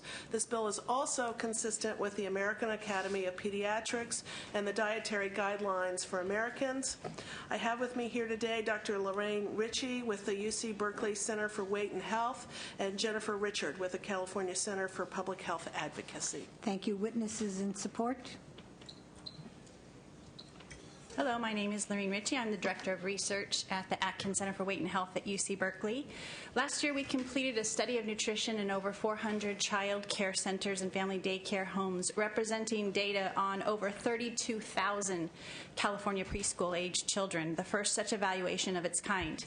We learned that 1 in 5 child care sites in California routinely serves whole milk. The American Academy of Pediatrics, the Dietary Guidelines for Americans, the Surgeon General, the revised WIC food package, and the Institute of Medicine all recommend serving only lower fat milk to young children. Surprisingly, nearly a third of child care sites did not have water easily available for self-serve for children, when we know that drinking more water is associated with lower intake of sugar-sweetened beverages and an overall higher quality diet. As many as 18% of sites served sugar-sweetened beverages, and study after study has shown that sugar-sweetened beverages are one of the leading causes and contributing factors to obesity in children. These findings suggest that California current licensing standards for child care do not include adequate provisions encouraging healthy beverages, and a number of other states do. Several states, for example, restrict sugar-sweetened beverages in child care. Some restrict milk, for example, to only low-fat milks. California should do the same. In conclusion, based on the evidence available to us, I respectfully urge you to support this bill. Thank you. Thank you, Madam Chair. I'm Jennifer Richard here on behalf of the California Center for Public Health Advocacy. We are clearly in the midst of an obesity crisis. For the children that were born in the year 2000, a third of them will develop diabetes overall, and a half of all Latino and African American children born in the year 2000 will develop diabetes if current trends do not change. There is clear and convincing evidence of the relationship between our current obesity epidemic and the increased consumption of sugar-sweetened beverages like soda. In fact, a child's risk of obesity increases an average of 60% with each additional daily serving of soda. Yet a third of all 2 to 5-year-olds consume an average of at least one soda a day. Several years ago, California adopted nutrition standards for the beverages that can be sold in our schools and stopped selling soda in elementary, middle, and high schools. There's no reason to continue giving it to our children in child care. It rots their teeth and sets them on a lifelong course of consuming a product that has no nutritional value and is related to both obesity and diabetes. It's time for California to adopt sound nutrition standards for the beverages served in licensed daycare facilities. Thank you. Other witnesses in support, if you'll state your name and your support. Hi, my name is Kumar Chandran. We are co-sponsoring this legislation, and we are in support. Thank you. Chad Silva, Latina Coalition for Healthy California, in support. Thank you. Khadija Alam Javed on behalf of the Advancement Project, in support. Thank you. Are there other members in support? Lily Baird on behalf of State Superintendent Lily Baird on behalf of State Superintendent of Public Instruction Jack McConnell, in strong support. Thank you. Jamie Morgan on behalf of the American Heart and Stroke Association, in support. Jennifer Baker with the California Teachers Association, in enthusiastic support. Thank you. Any others in support? Is there opposition to the bill? Hearing none. Questions from the members? Okay, the bill has been moved. Would you care to close? Thank you, Madam Chair. I think obesity is solvable if we just take the right steps, and with that, I ask for your aye vote. Thank you very much. Call for the vote, please. Senator Alquist, Strickland, Onnested? No. Onnested, no. Cedillo? Cox? Leno? Aye. Leno, aye. Negrete McLeod? Aye. Negrete McLeod, aye. Pavley? Romero? It's got two. It's got two, and we will hold it open there. Thank you very much. Okay, thank you very much. Okay. Mr. Jones? He only has one bill? Oh.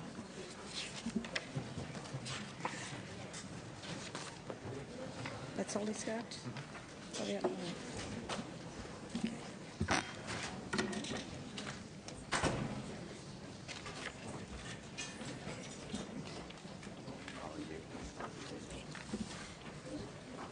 Mr. Jones, go ahead. Madam Chair, Senators, I'm here to present AB 2578. All of us have read or heard about the outrageous health insurance and health care premium hikes that have been inflicted on California businesses and California families and individuals each year over the last 10 years. As you know, earlier this year, Anthem Blue Cross of California announced an up to 39% rate hike on the 800,000 individuals that they serve in California.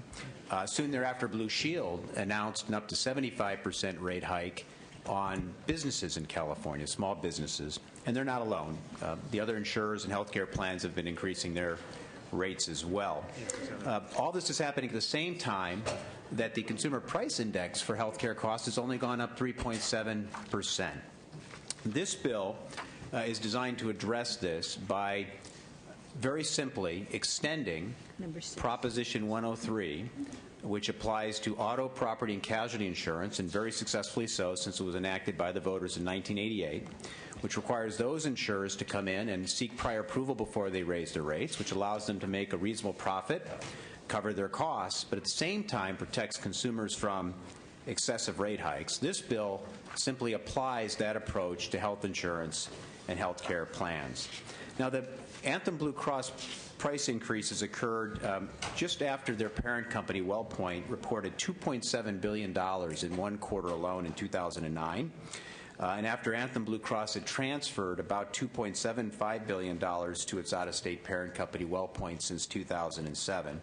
the other companies have been transferring profits to their parent companies as well. Now, we know that the Anthem Blue Cross rates were temporarily put aside due to some math errors, but right now the insurance commissioner and the Department of Managed Health Care lack any authority to reject excessive rate hikes. They simply do not have that authority. At best, they can look at the question of what percentage of the premium actually goes into health care, but they totally lack the authority to say no to excessive rate hikes. This bill gives them that authority.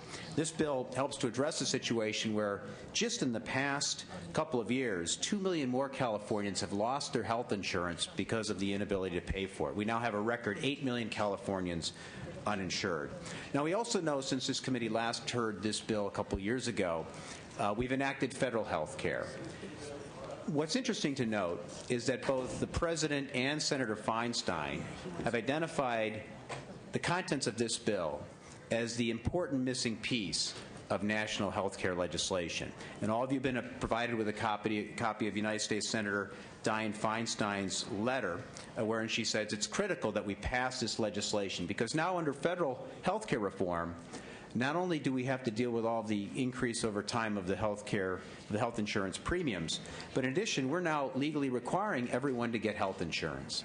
And when that occurred in Massachusetts 4 years ago, as a result, the health insurers, now having people captive, legally required to get health insurance, did what you would expect rational economic actors to do, and that is they raised their health insurance premiums. So this bill is absolutely essential to fill this missing hole in national health care reform. It's essential to giving Californians and Californian businesses relief from these excessive rates.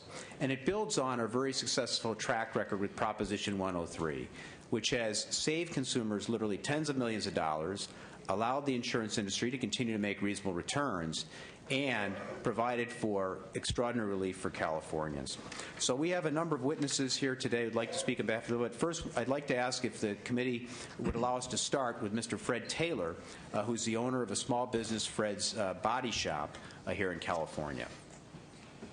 Mr. Taylor, go ahead. Hi, thank you. This is really an opportunity to finally be able to express some of my concerns. I've been in business 36 years, and that entire time I have provided full health insurance for all of my employees, including their families. I pay all the premiums 100%, and as early as probably 10 years ago, we had deductibles of $250. And now, just recently, as early as approximately 6 years ago, our one increase was 96%. In 1 year, it went up 96%. In this year, and because of those increases, I've have continued to provide full health insurance for all of my employees. I have 14 employees. Which is actually 2 less than we've actually had to cut back our staff, close one shop because of the economy. But we still continue to provide this insurance. But the situation right now is we're getting less insurance for more money. We're currently, because of this 75% increase this year, in May, we had to go to an optional plan that has even a higher deductible. We used to be at 18 for a single person, 36 for a family, and in addition to paying all the premiums, 100%, I also pay 50% of any deductibles that is incurred by the employee or a member of his family. So we had to go to a higher deductible, which we're currently at $2,550 for a single person, $4,500 for a family. And so we have, and even though we took this optional plan, we still incurred a 20% increase in this optional plan that we currently have. That's basically it in a nutshell. That's the situation I'm facing, and so at this point I'm looking at either putting a cap on what I can afford to pay for my employees, or going to a plan where I only pay for employees only and exclude family members and dependents. And so that's my situation. That's where I'm at, and I want to continue to provide that benefit to my employees, but it's becoming cost prohibitive. I don't know how much longer I can afford to do that, especially with the downturn in the economy and still getting hit with these increases in premiums. It's very difficult. Thank you. Thank you. The other witnesses, just state your names and your support. Tom Brandon with the Machinists Union. We're in support of the bill. Thank you. Madam Chair and members, Angie Way on behalf of the California Labor Federation in strong support of the bill. Beth Capel on behalf of Health Access California, also in support. Anne-Marie Benitez with Planned Parenthood Affiliates of California in support. Thank you. Randy Higgs with California Alliance for Retired Americans in support. Shane Gussman on behalf of the Teamsters, United Food and Commercial Workers, the Amalgamated Transit Union, and the International Longshore and Warehouse Union in support. Michael Richard with AARP California on behalf of our 3.1 million members in support. Amanda Levy, California Psychological Association in support. Lori Silva with Consumers Union in strong support. Seth Bramble with the California Teachers Association in support. Pedro Morillas from the California Public Interest Research Group in support. Okay. Is there anyone else in support? Those in opposition, come forward, please. Is there opposition? Madam Chair, John Valencia representing VSP Vision Plan. We're in a tweener spot. We had registered an opposed and less amended position. Congress and the White House have recognized that vision care is not a core medical inflationary issue. We've reached an accommodation with Assemblymember Jones and his staff. We think that'll be taken care of in the next committee, and so we're removing our opposition. Thank you. Thank you. Okay, now the real opposition. Thank you. Ann Eowan with the Association of California Life and Health Insurance Companies. And we're opposed to this measure because we're concerned that it doesn't really address the underlying drivers of health care costs. And while trying to control insurers' rates without dealing with the underlying costs will just be a false promise in terms of those who think that this would actually hold down costs, because if you look at the Department of Health and Human Services Centers for Medicare and Medicaid don't even show that health insurance costs are even anywhere near a driver of health care costs. Instead, they point to hospitals, physicians, and prescription drugs leading the largest growth in health care spending as a share of GDP. As payers, health insurers have very little control over costs except to reduce the amount of claims that we pay or reduce reimbursement rates, both of which this legislature does not want to see us do and has taken action in the past to stop that. So where do we cut costs to lower rates? I know that there's been a lot of discussion about the outrageous profits of health insurers, but you should know that while the healthcare sector has about a 15.5% profit margin, health insurers are at the very low end of that. They're somewhere between 3 and 5%, and that's, you can go online and find those numbers any place you want to look, which sort of begs the question, because under Prop 103, that the auto insurers have about I would say a 3 to 8% profit margin. And so already health insurers are at the low end of that. So how much farther are they going to be squeezed? Now, a lot of discussion about Prop 103 and how it saved millions. It doesn't not take into account the millions and millions that has been spent already on the administration of Prop 103, which is about $22 million a year or close to that. According to the Appropriations Committee and the departments, because you're going to have two regulatory departments doing this, they say anywhere from $30 to $40 million that would first have to come out of the general fund and then would come out of premium payers to pay for rate regulation. That doesn't even take into account the over $10 million that has been spent so far in intervenor fees that also has to go into a rate application. So we're very concerned that this will just impose a number of new costs without taking care of any of the underlying costs. And on top of that, all of our policy forms have to be resubmitted for approval by the end of the, well, even before the end of the year, to deal with all of the federal health care changes. Those policies then would have to go through this rate regulation, and I would say that this is more than Prop 103. It's sort of Prop 103 deluxe, because every single copay deductible in every moving part in a healthcare policy would have to go to that review and could only be submitted once a year. And so there's a very real possibility that those changes that everybody's looking forward to would be held up in the rate review process because no one could sell a policy that hadn't had that prior review. And then one final point.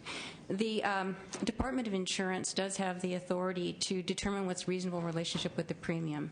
Right now, that's through a medical loss ratio. Those medical loss ratios are going to be going up to 80% and 85%. The Commissioner would have authority over both the group and the individual market, and they have to provide actual justification to make sure that that percentage of the 80 to 85% is going towards medical care. So they do have authority to make sure that the rates aren't excessive, because you couldn't spend any more than 15% or 20% on anything else. So the department does have some authority. We're also going to be going through federal reviews. We're going to do some rate reviews. The state will only get $1 million for that rather than the $40 that this would cost. So we would ask this committee to hold off on doing anything this drastic until we see what the new federal law will impose, and try and see if we can control some of those costs. So we ask for your no vote. Thank you. Now, Ms. Iowan took up all your time, so just give me your name and your opposition. Thank you, Madam Chair and members. Nick Luizos with the California Association of Health Plans, and we wholeheartedly agree with our partner trade association's comments. Thank you. Thank you, Madam Chair and Senators. Manolo Platine, Blue Shield of California, in opposition. Thank you. Teresa Stark with the California Medical Association, in opposition. Dan Chick with HealthNet, in opposition. Maureen Higgins representing America's Health Insurance Plans, in opposition.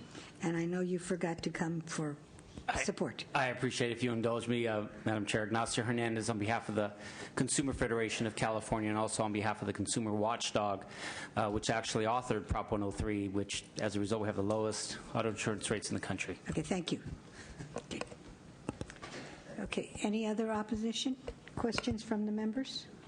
Dr. Onnested, and then Mr. Leonard. Just a question for the small business owner of the auto repair shop.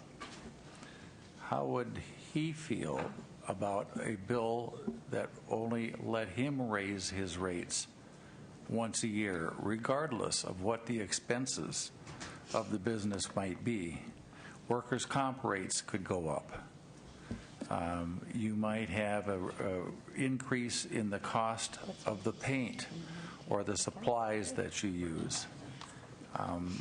How would you feel about a bill that would only allow the auto repair industry to raise their rates once a year?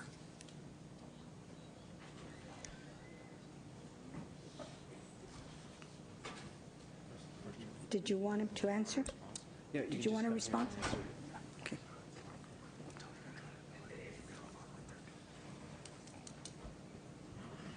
I didn't really. Was your statement that we should be able to raise our rates? No, my question is, you are here to testify that health insurance plans should only be able to raise their rates once a year. What if we applied the same criteria to your business and said, how about if we pass a law that says that your shop can only raise its rates once a year, regardless of the cost of doing business, regardless of whether workman's comp rates go up, regardless of whether advertising rates go up, or whether you get hit with a lawsuit and now you need to come up with funds and you need to find some more money. I'm just asking you, you're advocating one business or industry. Would that apply fairly to yours? That kind of is the situation we're in. We can't arbitrarily raise our rates because of, quote, most of our business, about 95% of our business is insurance driven. We have approximately 7 direct repairs. It's called direct repairs. So we get direct referrals of our customers, and because of that, the insurance companies control to a great degree what our rates can be. They basically, almost like the medical insurance, tell us what we can charge and what we can't charge. So, I can give you an example of a good analogy with, for instance, at an auto dealership, their labor rate is $91 an hour. Our average rate is $68. I pay the same wages and benefits as the dealership, but because of the fact that we're controlled to a great degree by the insurance companies, we can't raise our rates to where we really need to be compared to other businesses in the same in the automotive industry. So that's the situation that I'm in. I don't know if that answered your question, but that's not state law. That's contracts that you have signed. Contracts, yes. That's contracts. Okay, so it's an elective decision that you have made. That's true. It is. To enter into that devil's agreement where you're at the whim of those insurance companies. What about individual businesses that don't do that? Because I know that there are auto repair places that don't enter into those contracts, and they seem to earn a living. Well, I think it's just this whole issue of health insurance is, and I have printouts here that I pay over $100,000 a year for a small business. That's a huge. Well, I know. Percentage I paid over $1,500 for a dent in my fender. I think that's outrageous. I mean, so we can all sit here and say things are outrageous without really knowing all of the facts. And I guess what I'm asking is your opinion of the basic of fairness of using the power of government to set rates in one industry, but not doing it in another industry. Well, I think it should be fair. I mean, if it's going to ultimately cause me to go out of business or cut back my benefits to my employees, then who's the winner? I don't know. Fair enough. Thank you. Thank you. Senator Leno. Thank you, Madam Chair. I think if the committee's looking for an analogy or a comparison, it wouldn't be the health insurance industry to auto repair.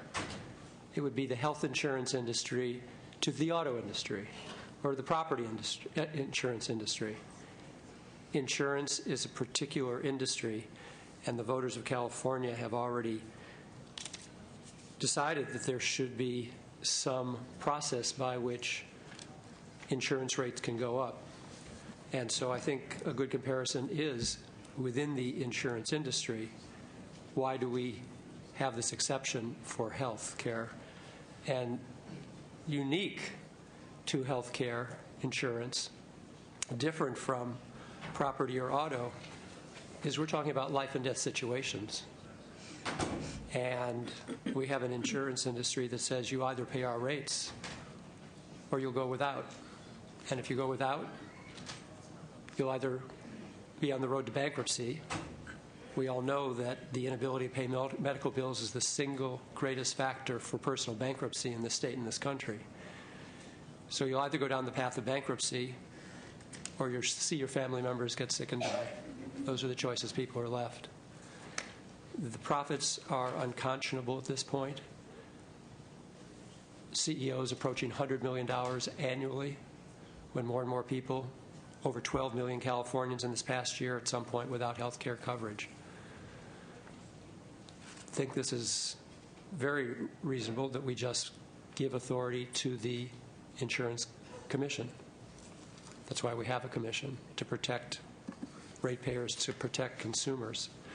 And I think what gives added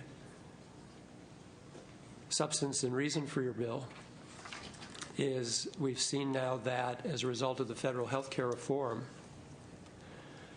small businesses are able to apply for tax credit if they are providing health care to their employees. And just as those tax credits are arriving, the insurance rates for those small businesses are going up concurrently. And it's almost as if the federal government should be writing those checks directly to the insurance industry. They're just siphoning it off directly. So I'm happy to support your bill. I'm happy to be a co-author of your bill, and I would move the bill. Thank you, Senator. Thank you. Did you wish to close? We're at a particularly challenging moment. We have at least 8 million Californians, as the Senator said, at any given point, as many as 12 million Californians without health insurance. We have small businesses like Fred's Body Shop who want to provide insurance to their employees, but can't in the face of up to 75% rate hikes by insurers. We have insurance companies who are making billions of dollars in profits in the middle of the worst recession in the nation's history, other than the Depression, when most businesses are closing their doors or struggling to make ends meet. We're about to make things at some level even more challenging because we're about to mandate that everyone buy insurance. And so not only is this an essential good that everyone has to have and that people desperately need, but we're now going to require everyone to buy it. And what happened 4 years ago when Massachusetts did that, and they set up a subsidized pool just like the National Healthcare Reform does, is that the Commonwealth of Massachusetts couldn't shovel money out of its general fund into the subsidized pool fast enough to subsidize the insurance in the face of the rate hikes by the insurers. Just as the point Senator Leno has made about the tax credits, we might as well just be paying all that money directly to the insurers if we don't have rate review. It's worked well under Prop 103. It's not saved millions of dollars, as the opposition said. It's actually saved tens of billions of dollars for California's drivers and motorists at a very modest administrative cost, no burden to the general fund, and insurers have remained in California and made a reasonable return. How can we not do in the health context what we've already done in the auto, property, and casualty context when you're talking about something even more essential, something even more desperately needed, and that is access to health care? I'd ask for a vote. Thank you. Call for the vote. He motioned. Oh, no. Senator Alquist? Strickland? Onnested? No. Onnested, no. Cedillo? Cox? Leno? Aye. Leno, aye. Negretti McLeod? Kavli? Romero? It's got one aye. We will hold that open. So Thank you, Senator. members- Thank you very much, Senators. Thank you. Thank you. Mr. Gaines, item 4, AB 2389, item 21 on the agenda.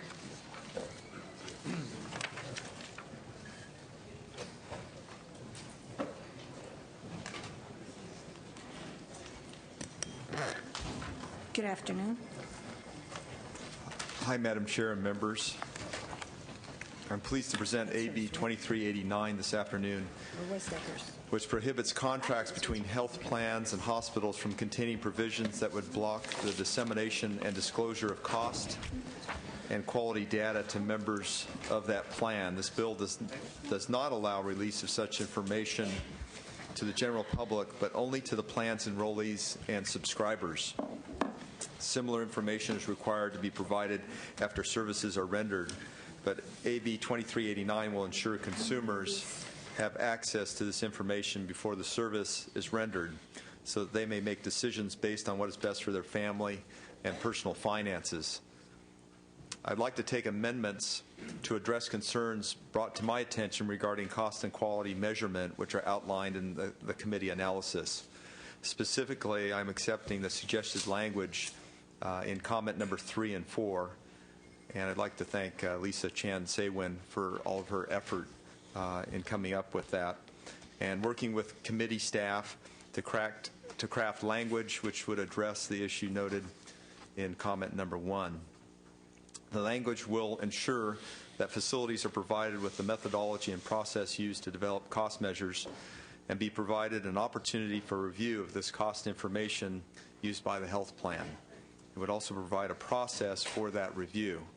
In addition, I have worked on an amendment as described in the handout provided to you to address a concern raised by the University of California regarding reflecting the complexity and mix of patient risk at each facility in the cost measurement. This is an important measure for all healthcare consumers, and I ask for your aye vote. Witnesses in support. Madam Chair, Chris Frank with Aetna in sponsor of the bill and in support.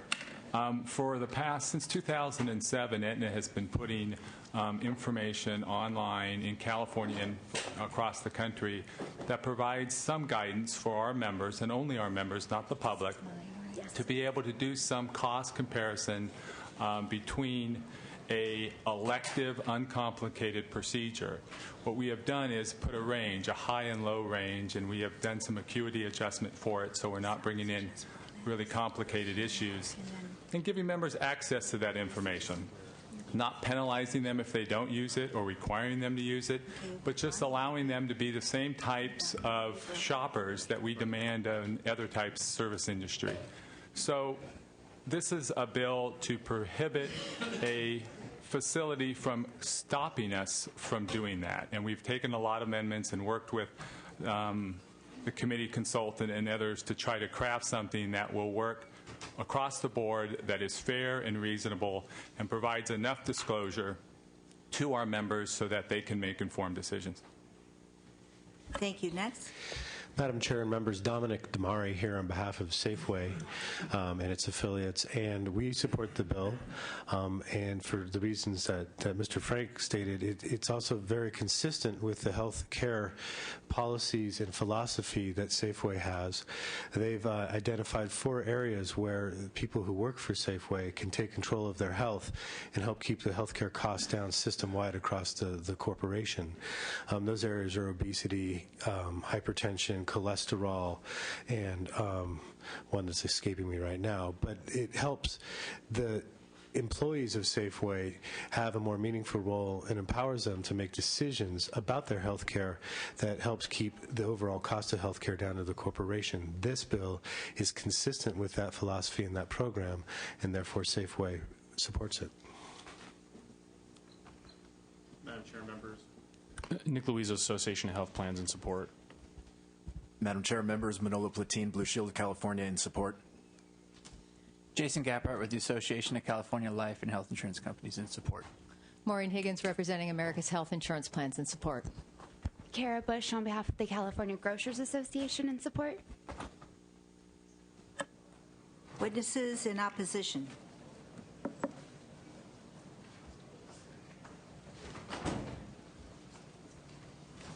Good afternoon, Madam Chairman and members. I am not here in opposition or in support. In fact, my name is Angela Gilliard. I'm with the University of California, and I represent the 5 academic medical centers and the 16 professional schools. I'm here to testify that we have been working with the committee. We've been working very diligently with Lisa Chan-Sewin, and we've worked with the author's office to address 2 of our concerns. One concern that we have relates to the acuity measurement, being certain that there's a with cost comparisons that we're comparing apples to apples, and we've achieved an amendment to address those concerns, and I believe that amendment has been passed out to the committee. We also have concerns relating to process. And the Assemblyman has already agreed in his statement to address those concerns, and we feel that these concerns can be addressed probably by the end of this week. We are working very diligently, and we hope to continue to work with all concerned. Good. Thank you. Good afternoon, Madam Chair, members of the committee. David Vandergriff with the California Hospital Association. We are pleased that the author is taking amendments to address two of our major concerns. One is to require the validation of the cost data, and the second one to address the issue about risk adjustment or acuity. We regrettably, however, have to remain opposed unless amended because our last major concern dealing with the issue of requiring cost information to be bundled so specific reimbursement rates are not disclosed out in the internet where competitors can get access to it. But otherwise, and there is an issue about a requirement to regard the health plans to who have capitation arrangements to post that cost information along with other arrangements. But other than that, we do see that there's progress, and that's a good thing. So thank you. Thank you very much. Comments from committee? Would you like to close? I just would ask for your support. That's Thank you. the best close, yes. Thank you. Call for the vote, please. I don't have a motion on it. Oh, we need a motion. Moved as amended. Moved as amended by Senator Leno. Senator Alquist?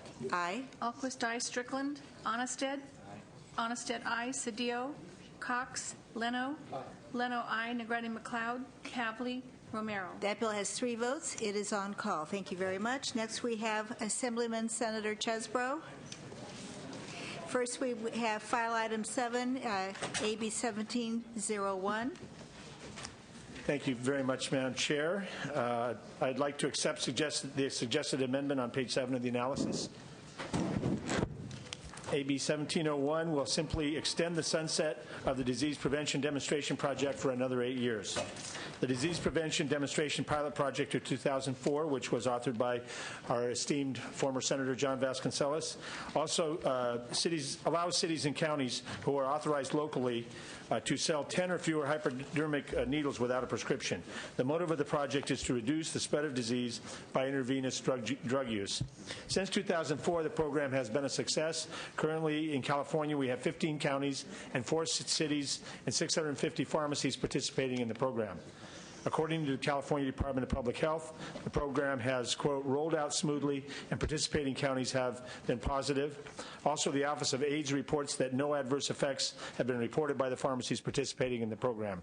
I have several witnesses with me today, leading off Dr. Joe Iser, Yolo County Health Officer. Welcome. Thank you. We do 2 witnesses, 2 minutes each, or some variation to get to the 4 minutes, yes. Perhaps less than that. My name is Joseph Iser. I'm the Director of Health and the Health Officer for Yolo County, and I'm here also representing the California Conference of Local Health Officers and the Health Officers Association of California. This is something that we're quite in favor of. As a physician, I have taken an oath to first do no harm, and this bill allows me to continue to do that. My second oath as a health officer is try to prevent disease transmission, and this bill also allows me to do that. We are one of the counties who has implemented this. We only have about 17 pharmacies, but that's 80% of our pharmacies. We found no problems with law enforcement or with our mayors in our cities, so we are strongly in support of this. Thank you. Tom Renfrey with the County Alcohol and Drug Program Administrators Association. Pharmacists can provide valuable information to individuals in need of substance use disorder treatment, and for that reason, we strongly support this bill. Thanks. Thank you. Madam Chair, members of the committee, Randall Hager with the California Psychiatric Association. We urge your support of this bill. Madam Chair and members, Michael Radigan on behalf of the Board of Supervisors, Santa Clara County, here in support. Thank you.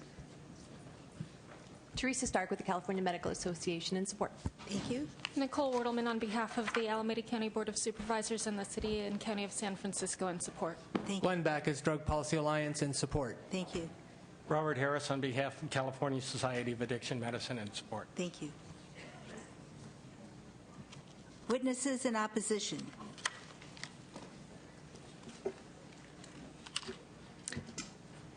No one to testify in opposition. Comments from committee? Senator Leno. This is a very important public health issue, and I move the bill. Thank you. And I will note that this bill would be sent back to Rules Committee so that it could be re-referred to Appropriations. We have a motion on the bill from Senator Leno. Call for the vote, please. Senator Alquist? Aye. Alquist, aye. Strickland? Onnested? No. Onnested, no. Cedillo? Cox. Leno. Leno, I. Negretti, McLeod. Pavley, Romero. That bill has 2 votes. It is on call. It will need 5 votes. Thank you you. very much. And you have another bill? Yes. I File have- item 25, AB 2645. That's correct, Madam Chair. AB 2645 will bring conformity to the Budget Act of 2009 by setting the reimbursement rate for services in institutions for mental disease at the same rate as it was effective July 1st of 2009 for 2 years. The California Association of Health Facilities had concerns with the bill, but with the latest amendments, they are now in support. With me today, I have Kristen Barlow with the County Mental Health Directors Association in support of the bill. Thank you, and please note there already is a motion on the bill. Hi, I'm Kirsten Barlow with the California Mental Health Directors Association. I'm also here not only as the sponsor of the bill, but representing the support of the California State Association of Counties, or CSAC, today. First, we wanted to extend appreciation to the California Association of Health Facilities, who've worked with us closely to make sure that we took into consideration their concerns so that they support the current version of the bill. The 4.7% COLA that counties are now paying IMD facilities is really the only part of our mental health system that has a rate increase right now. By freezing the IMD rates for a period of 2 years, will bring us, the Assembly member said, conformity to what the legislature has done by freezing rates of other types of nursing facilities. This will free up millions of dollars in mental health realignment funds that can be used for community mental health services and also to draw down federal Medicaid matching funds. With that, I urge your aye vote. Thank you. Thank you. Donna Seitz, representing Los Angeles County Board of Supervisors. We, too, are in support for the reasons that CMHDA has stated. Thank you. Mickey Ritchie with the Regional Council of Rural Counties, also in support. Dave Helmsen, California Association of Health Facilities, in support. Thank you. Opposition? No opposition. Comments from committee? No comments from committee. I urge your aye vote. And I move the bill. I'm sorry. Okay. Senator Alquist. Aye. Alquist, aye. Strickland. Onnested. Aye. Onnested, aye. Cedillo. Cox. Leno. Negretti, McLeod. Pavley, Romero. That bill has 2 votes. It is on call. Thank you, Madam Chair and members. Thank you very much.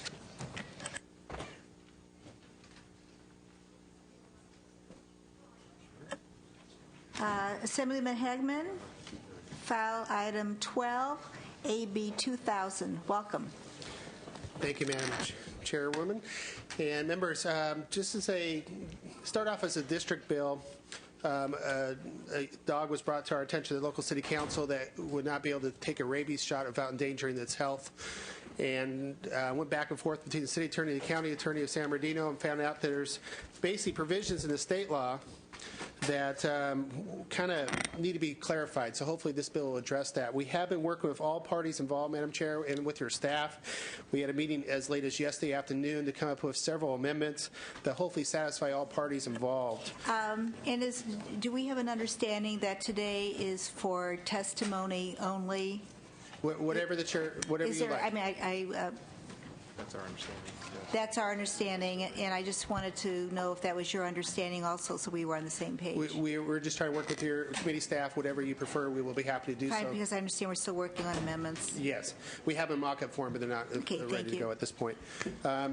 To make a long story short, what this bill does is allow when a dog has medical conditions to prohibit it from having a rabies vaccination, we would have a process that would go through from the veterinarian signing a note, going to the local county health official, and putting some kind of reasonable restrictions on that animal to be in public, and that would give the waiver for those who want to go through the process to get their dog licensed. The understanding that over half our animals here in the state are not licensed, which should be, and this would also give a paper trail, a record of those who would not be vaccinated. Some of the technical amendments addressing were one, to the exemption would be, and we can submit this to the committee staff, and I think we have to look at, but basically hopefully address each one of the partners in this makeup what they need for understanding.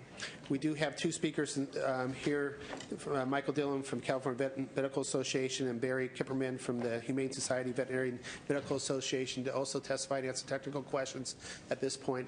But I believe we came up with a compromise of all parties involved, Madam Chair. Thank you. Thank you, Madam Chair and members. Just very briefly, Mike Dillon representing the California Veterinary Medical Association.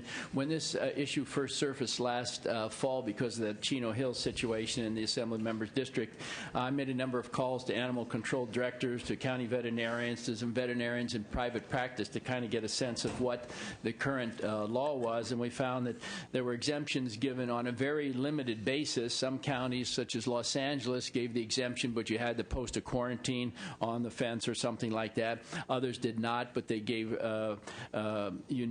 some exemptions for in unique situations. And then the dog owners had to request this exemption annually. It just wasn't a blanket exemption. So the bottom line, there was no real legal authority after we dug into it and talked to numerous people for giving the exemptions, but they were just being addressed on a specific case-by-case basis as they arose. And there weren't too many of them, but our members were concerned that, gee, if there's no legal authority for us to be doing this, could we be violating the law? And so that's why we support it. And as Mr. Hagman pointed out, there have been a lot of people involved, and we think we've reached a pretty good bill at this point. Thank you, Madam Chair and members. Good afternoon, Madam Chair and committee members. My name is Barry Kipperman. I'm a California licensed veterinarian and have been so for 23 years. I'm also board certified in small animal internal medicine. I'm here representing the Humane Society Veterinary Medical Association, which represents about 2,000 veterinarians who focus on humane treatment of all animals. I'm here in support of Assembly Bill 2000, providing veterinary-approved exemptions from rabies vaccinations in dogs.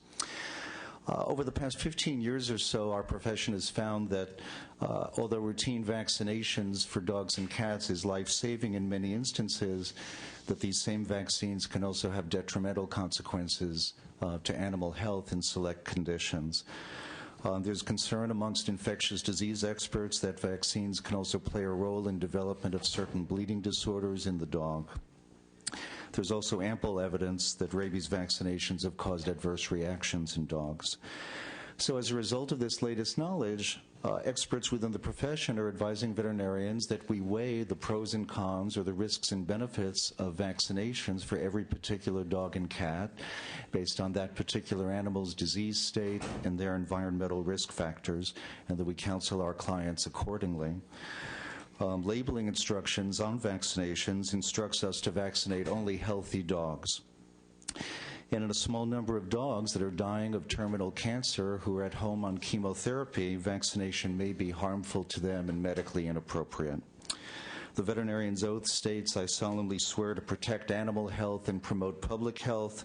With passage of this bill, exemptions to vaccinations would still be a rare event and will be issued only by veterinarians in consultation with responsible caretakers.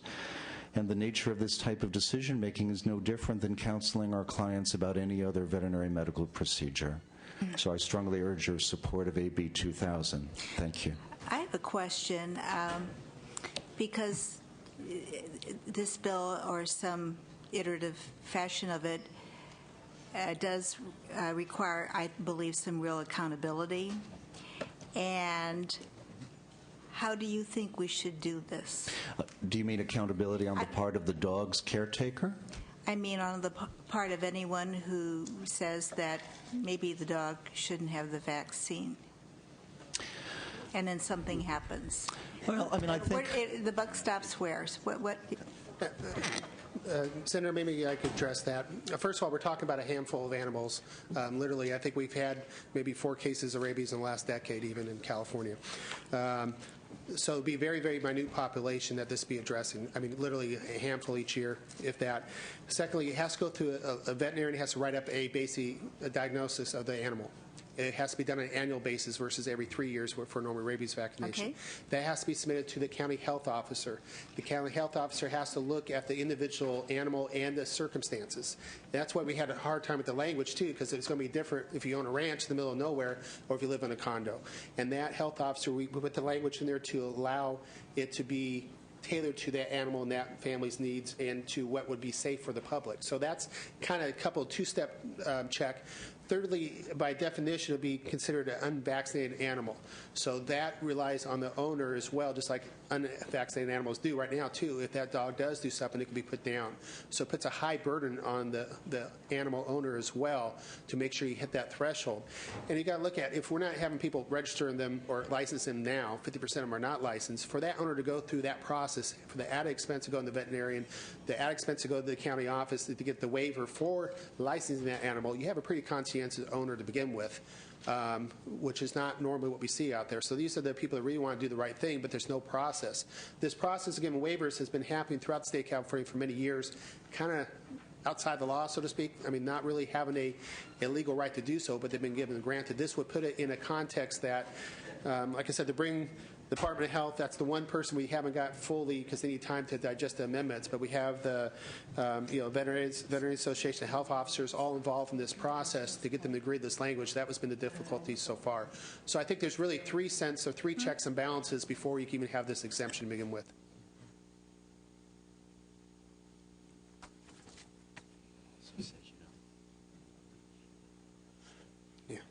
So what I'm understanding is that a lot of what you're saying is in the bill, but there are some things that yet have to be worked out. Well, the only thing I really think we have got agreement on all the amendment language at this point.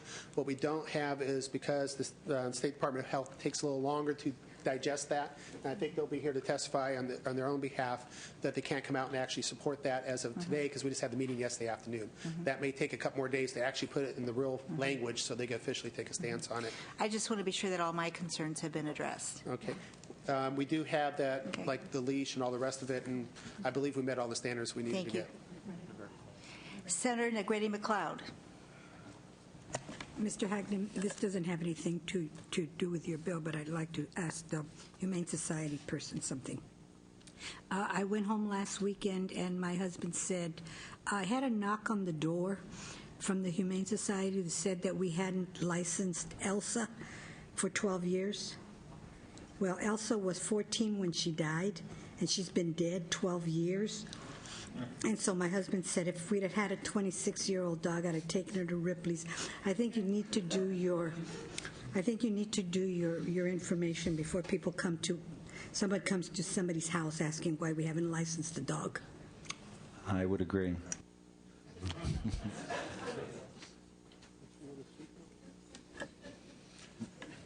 Senator, I don't know, do we address all of your concerns with this bill, your staff's concerns at this point with the amendments? They're still under review.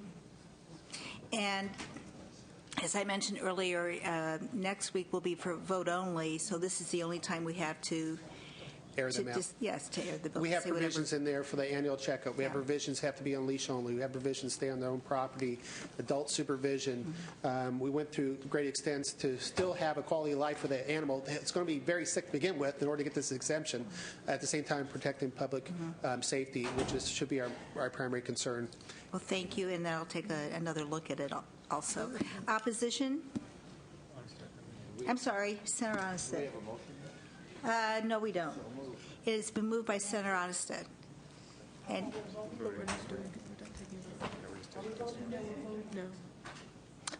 I'm sorry, we're voting next week. So next week the vote will be for vote only. There will be no discussion. So this is the time to say whatever we want on this bill. Opposition? Good afternoon. Ben Sun, California Department of Public Health. The department is currently opposed to this bill as currently written based upon the possible increase to public health risk by allowing dogs to be exempted from the current rabies vaccination requirements.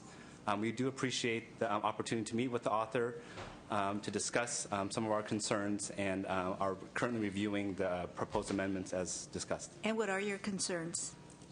Our concerns are our current policy has been, and what's been practiced now, again, is more restrictive than what that has currently written in the bill.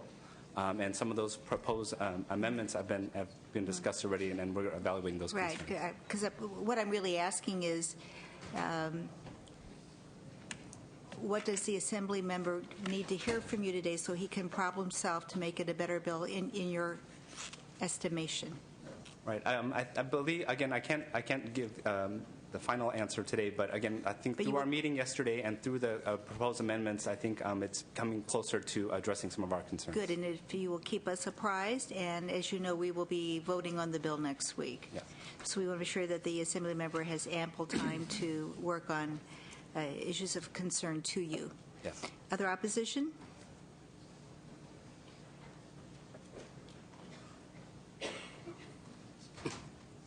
Good afternoon. My name is Al Ham. I'm on behalf of the California Mosquito and Vector Control Association and also with the Alameda County Vector Control.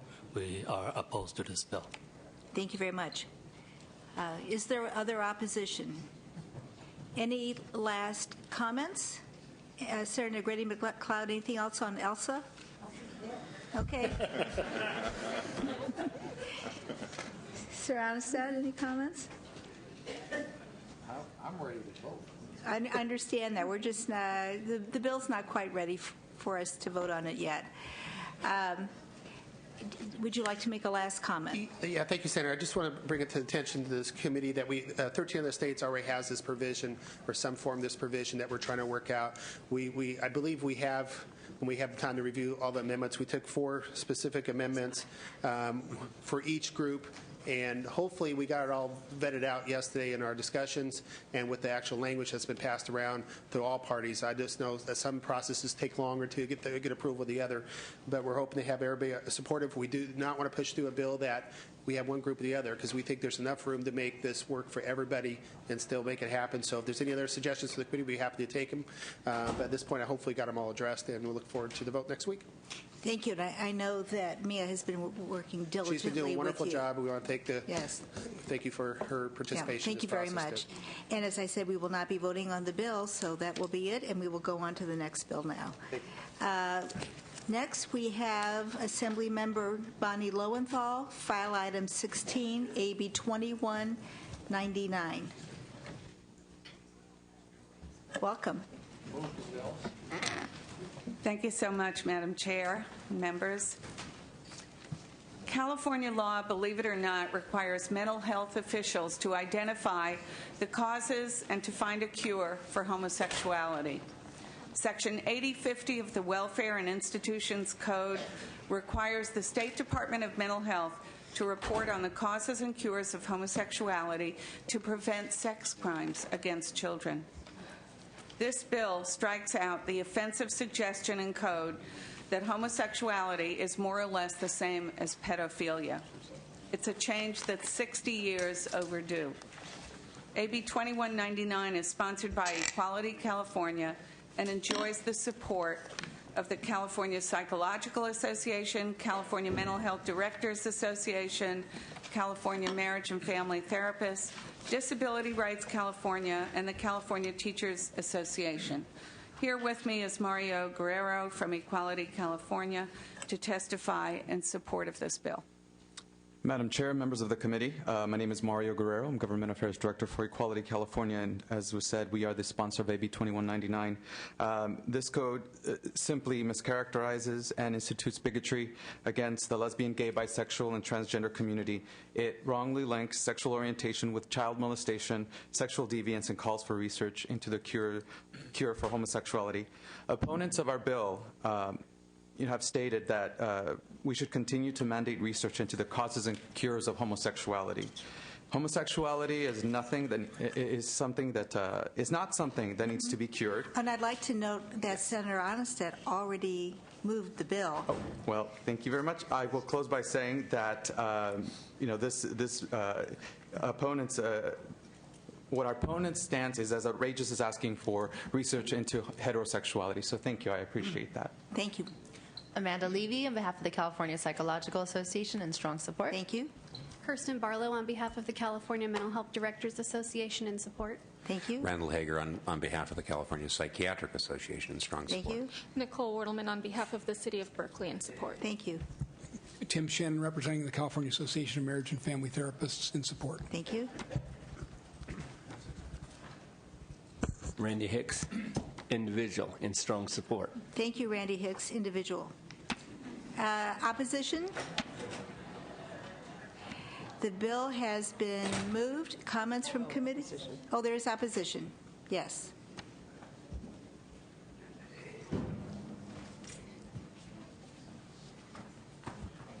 Good afternoon. My name is Kerry Cook, and I'm the mother of a 5-year-old and a 3-year-old. I oppose AB 2199 because I don't think it provides enough unbiased, scientifically based information to parents and families.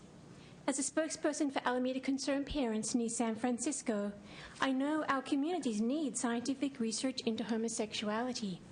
In 2007, Alameda's elementary school teachers rated the importance of understanding childhood development related to sexual orientation and gender identity as their #1 concern, not curriculum for students. These teachers are now being forced to teach biased and unscientific information that may interfere with natural heterosexual development and biological gender identity. How do I know something can interfere? It happened to me. My own parents had marriage problems that prevented me from bonding to my mother, so I experienced same-sex attraction as a young girl. At age 17, I was sexually assaulted twice in homeless youth refuges. By the time I got to college, boys had been so disrespectful that I felt nothing but anger towards them. Instead of facing the causes of my anger, I joined the lesbian activists in college and as a professional. I identified as lesbian for 10 years until a woman partner decided we needed to reconcile with our mothers, find husbands, and change. My world was turned upside down, but I chose to face the neglect and abuse from my childhood and learn more healthy ways. I met my husband soon after, and we have been married for 10 years. I made my past public because our son was to be misinformed in kindergarten. I believe a no vote on this bill protects the natural health and development of California's children. Homosexuality can be prevented, people can change, and there is a link to child sexual abuse. Thank you. Thank you.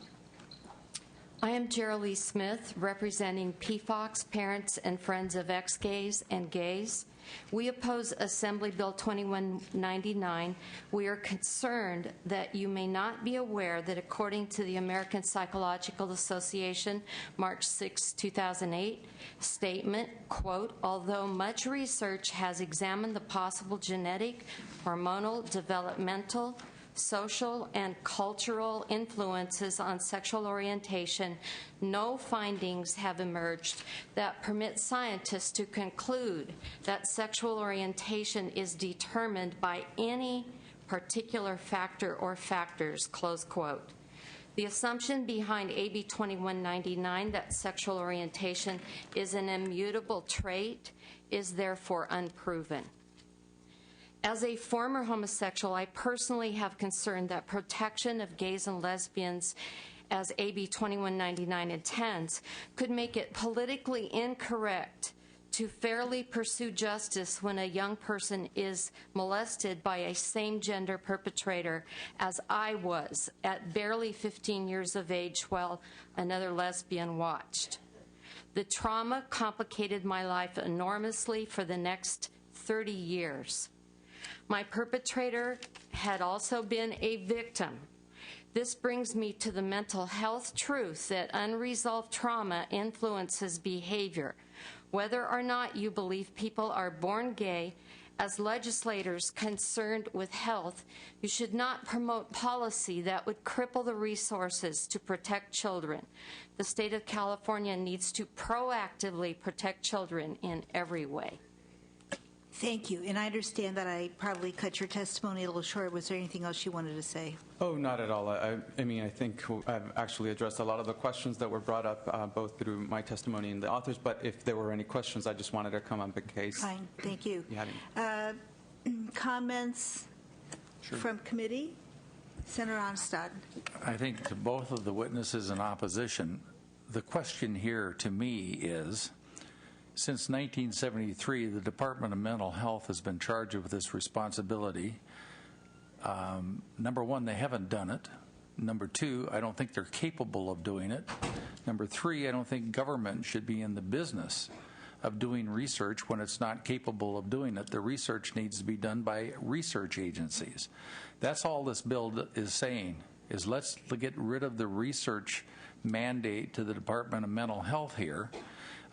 And it's not saying any more than that.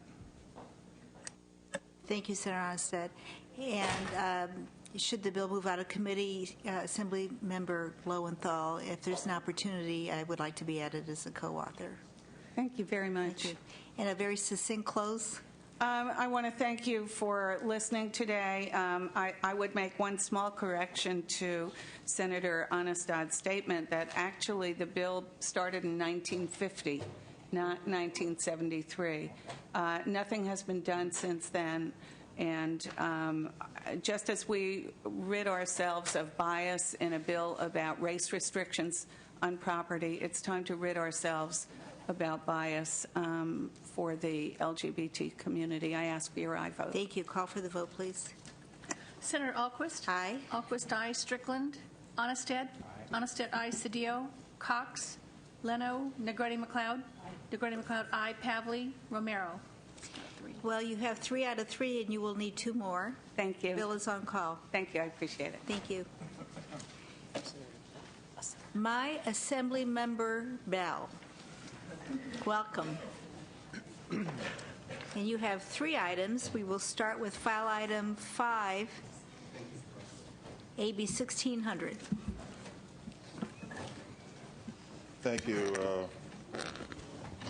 Madam Chair and my senator. AB 1600 is our, we'd like to present our mental health parity legislation to you today. This bill requires health insurers to provide coverage for mental and substance abuse in the same manner as physical health coverage. According to the United States Department of Health and Human Services report, the insurance industry has been shifting the cost of these illnesses onto the state and local governments. This is a study over several years, and the costs are shifted to state and local governments from the private insurance industry. People with substance abuse disorders rely on public sources of financing for treatment far more than people with other diseases. 8 multinational companies, including IBM, General Motors, AT&T, were studied by the National Council on Alcoholism and Drug Dependence. They presented a report that determined that alcohol and substance abuse cost businesses billions of dollars in health care, lost productivity, and absenteeism. These industries paid approximately $2 billion in alcohol-related health care costs, such as hypertension and liver disease, and they also lost $1 billion due to absenteeism and decreased productivity as a result of problem drinking. And $150 million was lost due to illicit drug use. The study also found the cost to industries was predominantly due to alcohol and drug-related increases in hospital emergency use and injury and illnesses. This is just in one state, New Jersey. Looking at the costs buried in government budgets, such as workforce injuries, criminal and juvenile court justice system costs, incarceration, child welfare, which 85% of child welfare cases involve alcohol or drug abuse. Domestic violence, of course, huge number there. Child abuse, homelessness, mental illness, and developmental disabilities. The total cost is over $4 trillion to state governments in the United States. California Health Benefits Review Project estimated savings to mental health parity from insured population will be over $11 million annually. Their updated assessment, California Health Benefits Review Project, indicates no general fund costs to the bill, and that's because I want to make a very clear point that the state Healthy Families Program will be implementing mental health parity in October. That will be part of our Healthy Families Program. It is required by this federal law, not a subject of this bill. So the state will go ahead and implement the federal requirement, and that was approved in the last reauthorization of the Healthy Families Program. AB 1600 is a cost-effective way to help people who are already paying for health insurance to actually get the full scope health insurance they need. And we have witnesses, and thank you for your attention. senators. Thank you. We have 2 witnesses, 2 minutes each. Hi, my name is David Pading. I'm an addiction psychiatrist at Kaiser in San Francisco and past president of the California Society of Addiction Medicine. I'm also a commissioner on California's Proposition 63 Mental Health Services Commission. I'm here speaking on behalf of California Society of Addiction Medicine. After 2 decades of brain research, we actually have many treatments that we know are effective. However, despite this, not having access to these treatments is the biggest barrier to why mental health and substance abuse issues are not being addressed in this state. Currently, because of lack of availability of treatment, teens have a 1 out of 10 chance of finding adequate treatment in our state. In addition, for adults to receive what's considered by the National Institute of Health the minimum of 3 months to learn a new behavior, namely, for example, to stop drinking, very few adults are able to receive through their health plans this adequate minimum amount of benefits. So this plan, this AB 1600 will remove day and dollar limits from mental health coverage benefits so that they can be on par with medical treatment, which mental health and substance abuse disorders adequately deserve. I'd like to just underscore really the main point here that Senator Bell has brought forward, which is that this bill does this at little to no cost. 6 federal health plans have looked at the issue of full parity benefits, meaning no limits. There was a drastic increase in the amount of services that were available at only a 0.02% increase in costs. So when they look at 6 national health plans, 4 saved money, 1 broke even, and 1 had a slight increase in cost, and it's because there's something called medical cost offsets. When you don't drink and use drugs, you don't have to go to the ER. When you don't drink and use drugs, you don't have to go to the hospital. You don't have to use medical office visits. You don't get depressed. And out of these savings pay for the benefits to provide the mental health and substance abuse. And in closing, that was your close? In closing, I recommend and advise and request that you support this bill. Thank you. Thank you. Who else would like to speak? Kirsten Barlow on behalf of California Mental Health Directors Association in support. Thank you. Beth Capel on behalf of Health Access California also in support. Thank you. Tom Renfrey with the County Alcohol and Drug Program Administrators. I just echo the comments of my esteemed colleague here. It's time to end insurance discrimination against people with mental illness and substance use disorders, so we urge your support. Amanda Levy, California Psychological Association in support. Thank you. Kristen Hare, California Academy of Family Physicians, also in support. Thank you. Rebecca Gonzalez, National Association of Social Workers, California Chapter, in support. Thank you.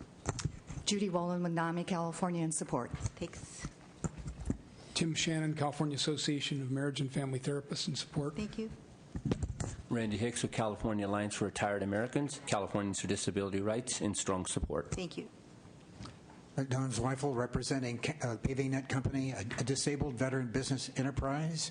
May I tell you that we certainly do approve of this bill, and I think it's a remarkable bill. It's a wonderful bill, and I recommend passage. Thank you. I recommend that you consider this bill seriously. I think it's a marvelous bill.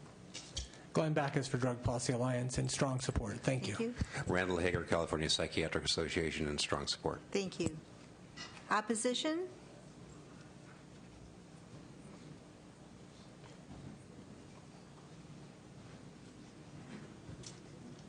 Jason Gappar with the Association of California Life and Health Insurance Companies. We're opposed to this benefit mandate that's been vetoed 3 times in the past 3 years. I want to clarify a point that gets lost many times when this bill is debated. Health plans and health insurers are already required by law to cover certain serious mental illnesses of a person of any age and of serious emotional disturbances of a child under the same terms and conditions applied to other medical conditions. These serious mental illnesses include schizophrenia, bipolar disorder, major depressive disorder, panic disorder, and obsessive compulsive disorder.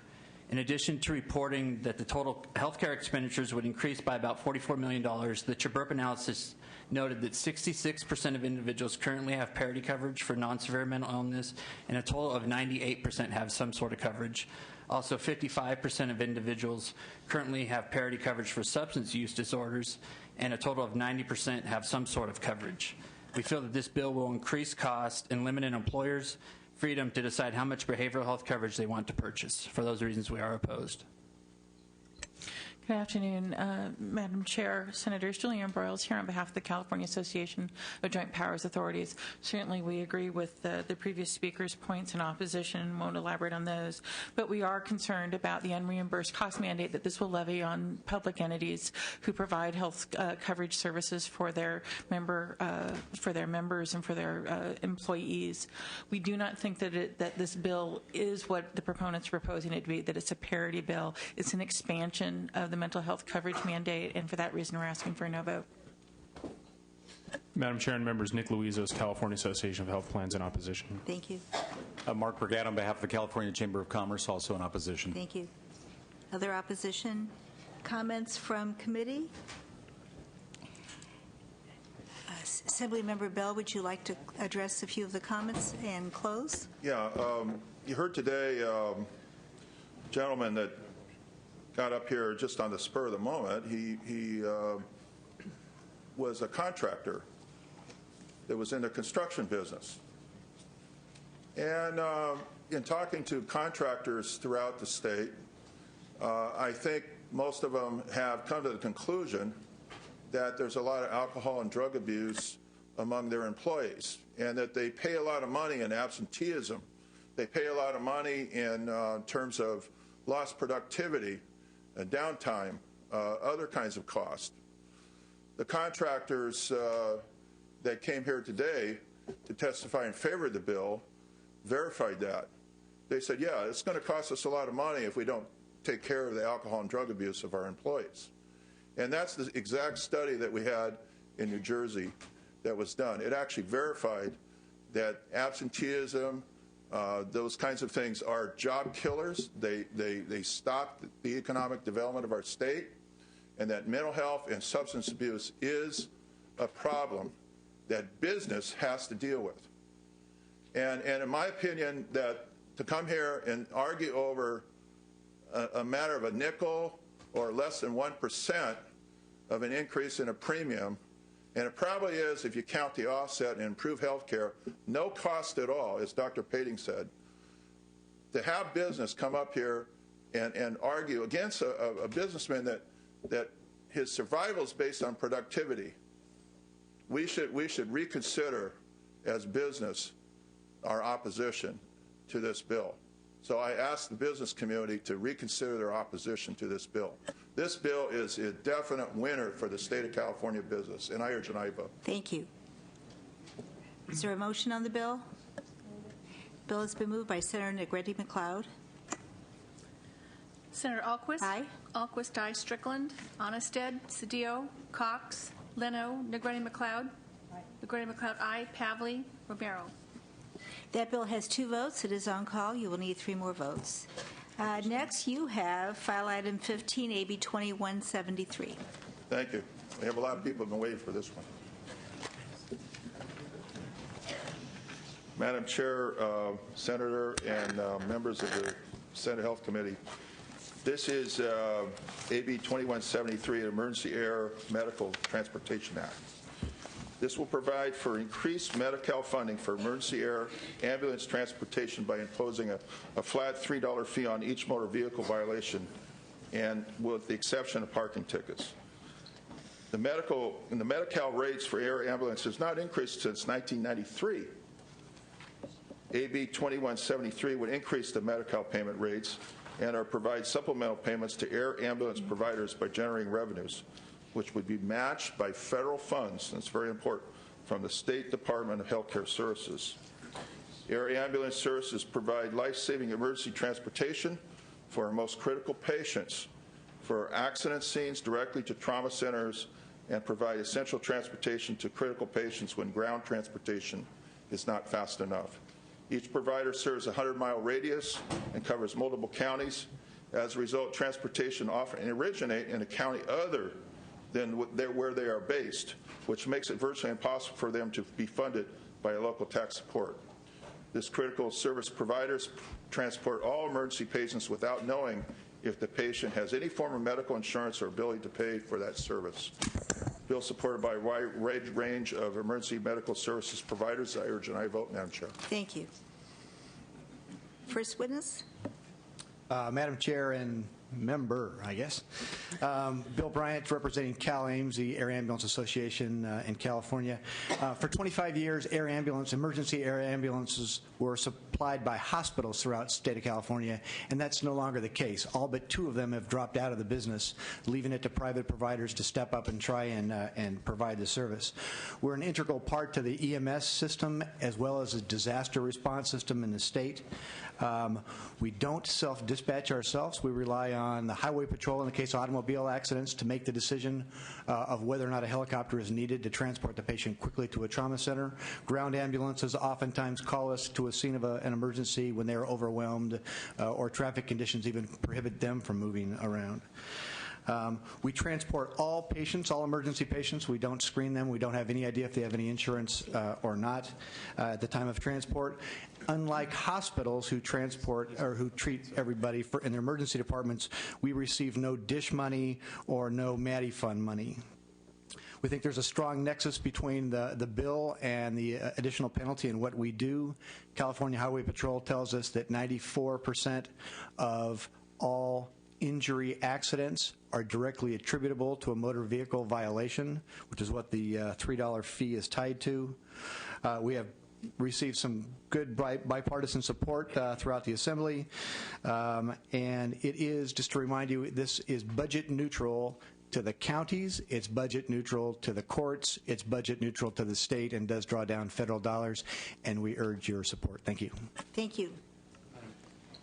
One more witness for 2 minutes. Thank you. Madam Chair, my name is Graham Pierce. I'm the Director for PHI Air Medical in California, and I'm the Vice President of Cal Ames, the Air Ambulance Association.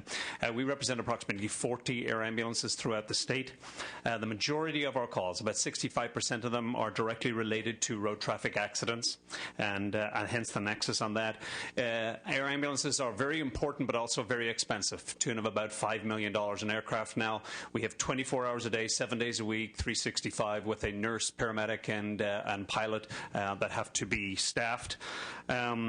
Medicaid pays approximately 1/3 of the cost of our liftoff and transport to a scene, and about 10% of our charges.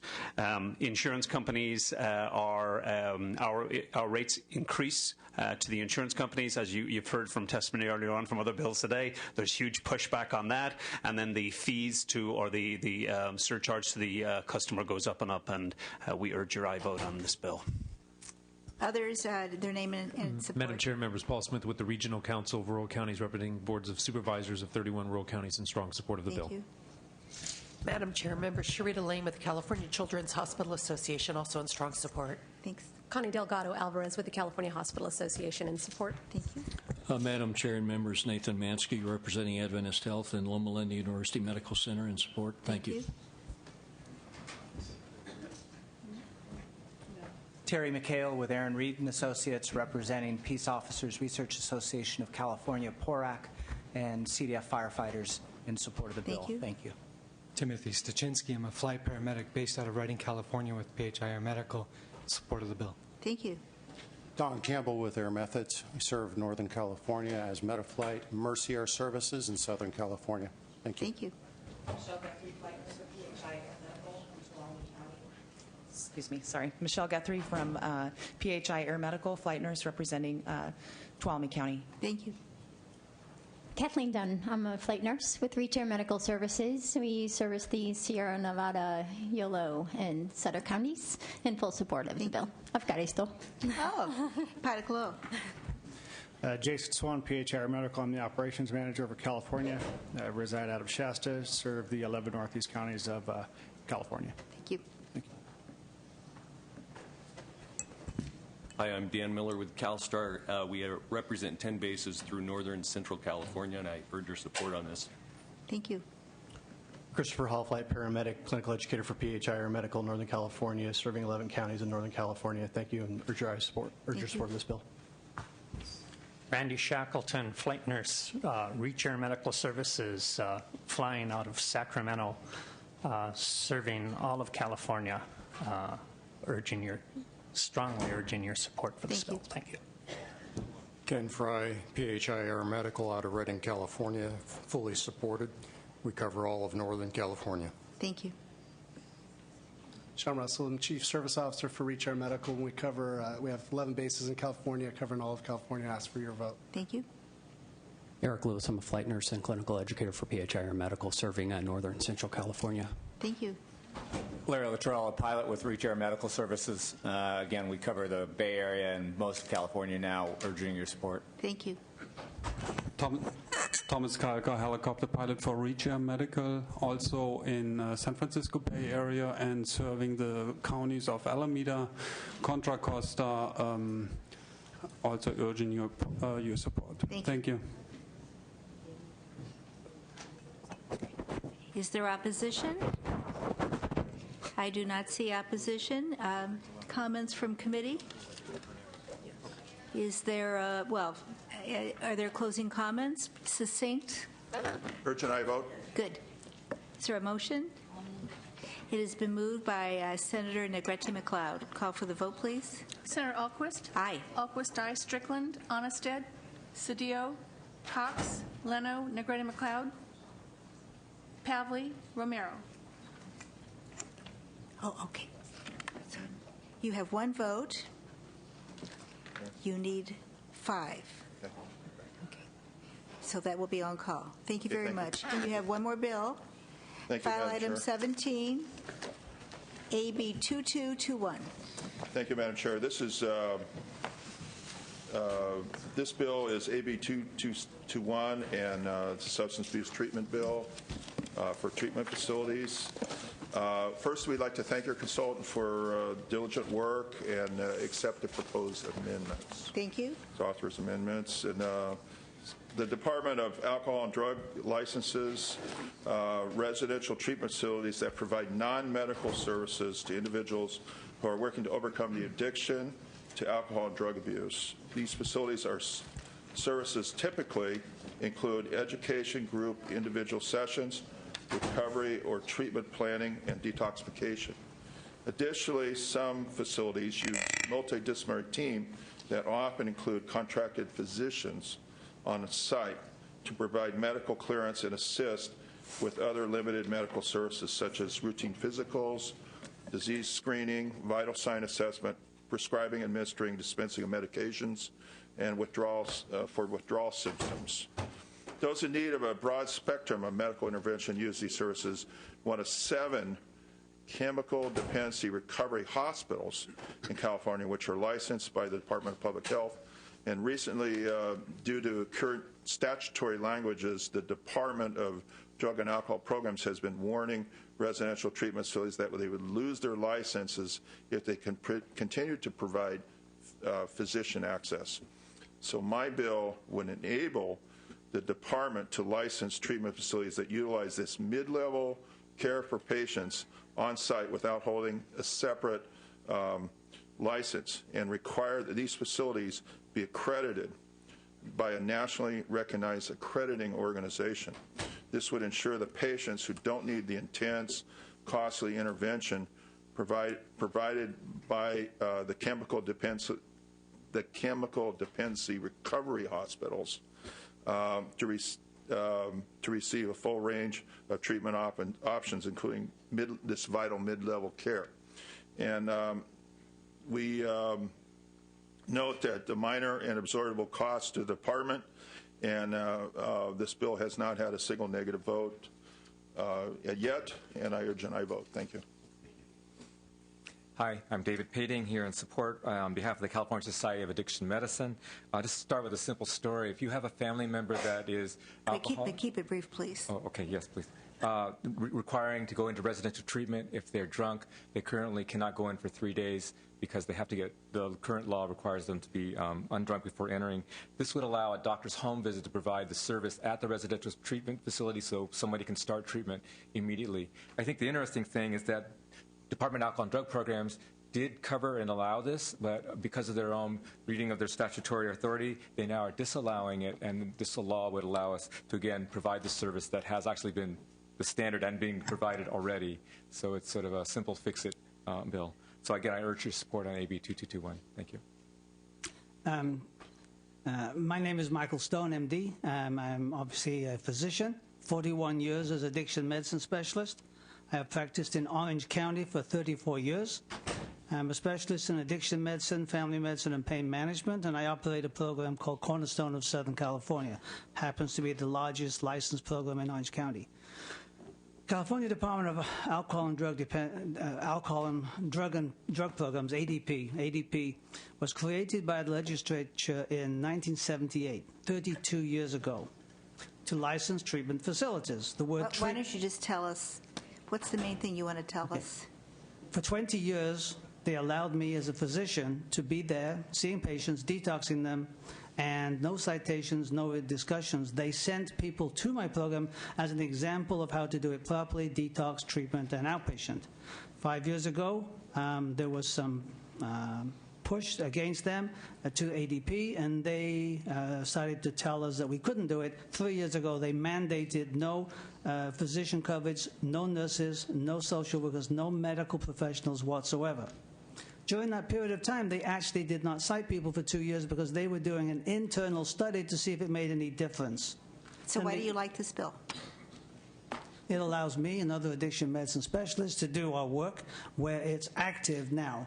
Hospitals don't let us in much anymore because my patients don't really get in the hospital unless they're very, very ill, and often then are medically supervised, not addiction medicine supervised. So I think it's time that the word non-medical, which has never been defined by ADP. It has no written definition. It's defined by each administration in ADP over the past 25 years, but most recently it's defined as absolutely no medical intervention whatsoever. It is the only place, a residential facility is the only place that a Californian cannot be seen by any medical professional because it's against the law at the moment. Thank you. Thank you. Tom Renfrey with the County Alcohol and Drug Program Administrators urge your support. Thank you. Randall Hager with the California Psychiatric Association, the same. Thank you. David Peters with California Association of Addiction Recovery Resources. We support the bill with the adoption of the amendment on page 5, the third amendment. But, Madam Chair, I'm not sure I heard if those amendments were taken. He accepted them. Okay, thank you Mr. very Bell, much. you accepted Yeah, the to clarify, I accepted those amendments. Thank you very much, Thank you. Assemblyman Bell. Next, please. Edward Dilks, representing CRC Health Group. We strongly support the bill and have roughly the same experience that Dr. Stone described. There had always been physicians in the facilities, and it suddenly became something we couldn't do a couple of years ago. There are a number of studies which indicate outcomes are greatly facilitated by medical intervention, particularly at the very beginning. And thank you. Madam Chair, members, Steve Carlson for Promises Treatment Center's support for the reasons stated. Thank you. Teresa Stark with the California Medical Association in support. Thank you. Glenn Backus for Drug Policy Alliance in support. Thank you. Is there opposition? There is opposition. There is opposition. Feels nice, but he's letting Hernandez go ahead of him. Okay. Thank you. Thank you, Madam Chair. I'm Sheena Nash. I'm with the California Department of Public Health. CDPH is in opposition of this bill. We understand the need for services, but we are of the strong belief that medical services being provided in these types of facilities would undermine the strong public protection by CDPH oversight and licensing. We do believe that the provisions of medical services in settings such as DAPD or DADP facilities, I used to work there, I can't even say the word, requires licensure as a clinic and therefore subject to CDPH oversight. This bill as written currently, and we have not had a chance to look at the amendments, this bill as written currently does not have a definition for medical services. That's what the amendment does. You'll have an opportunity. Yes, just a second. Comments from committee? Assemblymember Bell, would you like an opportunity to respond to the comments? Yeah, thank you. The amendments that we did clarify and put into the law as the committee requested a definition of medical services. There'll be a sunset on this bill of July 1st, 2012, in order for the department to work on a permanent licensure structure. This bill is a fix-it bill to keep the things going until we finalize a permanent structure, and I urge and I vote. I have a question. Question by Senator Grady McLeod. How long has the department been working on this?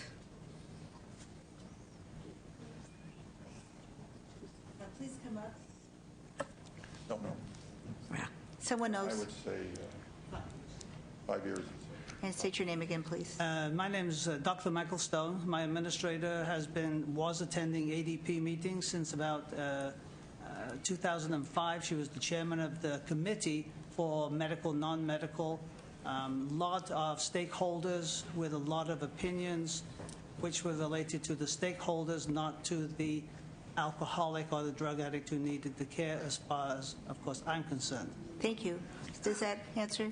No, that doesn't answer my question, Okay. because I have said this in this committee numerous times on the different departments that come and say that they're working on regulations, and I say, how long you been working on the regulations? And it's whatever time it is, and nobody seems to be able to do the regulations That does seem of to whatever department it is. Yeah. That does seem to happen, yes. I think the committee amendments, Madam Chair, address the senator's concern because we put a deadline of July 1st, 2012. Good luck. And they will, in order to the department, work on a Excuse me. permanent. You're close, January 1st, 2013. Sorry. Yeah. Okay. And with Added that, 6 I'll months. move the bill. Thank you, Senator. With that, the bill has been moved by Senator Grady McLeod. And you did close, Assemblymember Bell? Yes, I I vote. think you did. Call for the vote, please. Senator Alquist. Aye. Alquist, aye. Strickland. Onnested, Cedillo, Cox, Leno, Negretti McLeod. Negretti McLeod, aye. Pavley, Romero. That bill has 2 votes. It is on call. Thank you, Assemblymember. Mr. Blumenfield was here first, but I understand he's deferring to Assemblymember Hernandez. This would be file item 11, AB 1932. Welcome. Welcome, and thank you, Madam Chair. And it's been a long afternoon. AB 1932 revises the medical reimbursement rate categories for ambulance transportation services to be consistent with Medicare categories. There is no opposition to the bill. I have with me here to speak in support, and I respectfully ask for your aye vote. Thank you. Welcome. Good morning. Good afternoon, Madam Good Chair. afternoon. Yeah, it's been a long day. Chris McKaylee on behalf of the sponsor, the California Ambulance Association. And as Dr. Hernandez indicated, all we're trying to do is reference the federal Medicare levels of service and the definitions that go along with it. To the best of our knowledge, all other states already conform to those definitions, and we'd like to see California follow suit. Thank you. Thank you very much. Witnesses in opposition? The bill has been moved by Senator Negrete McLeod. A brief, succinct close. I respectfully ask for your aye vote, Madam That's Chair. a great close. Thank you very much. We'll call for the vote, please. Senator Alquist. Aye. Alquist, aye. Strickland. Onnested, Cedillo, Cox, Leno, Negretti McLeod. Negretti McLeod, aye. Pavley, Romero. That bill has 2 votes. It is on call. Thank you. Assemblymember Blumenfield, file item 9, AB 1858. Welcome.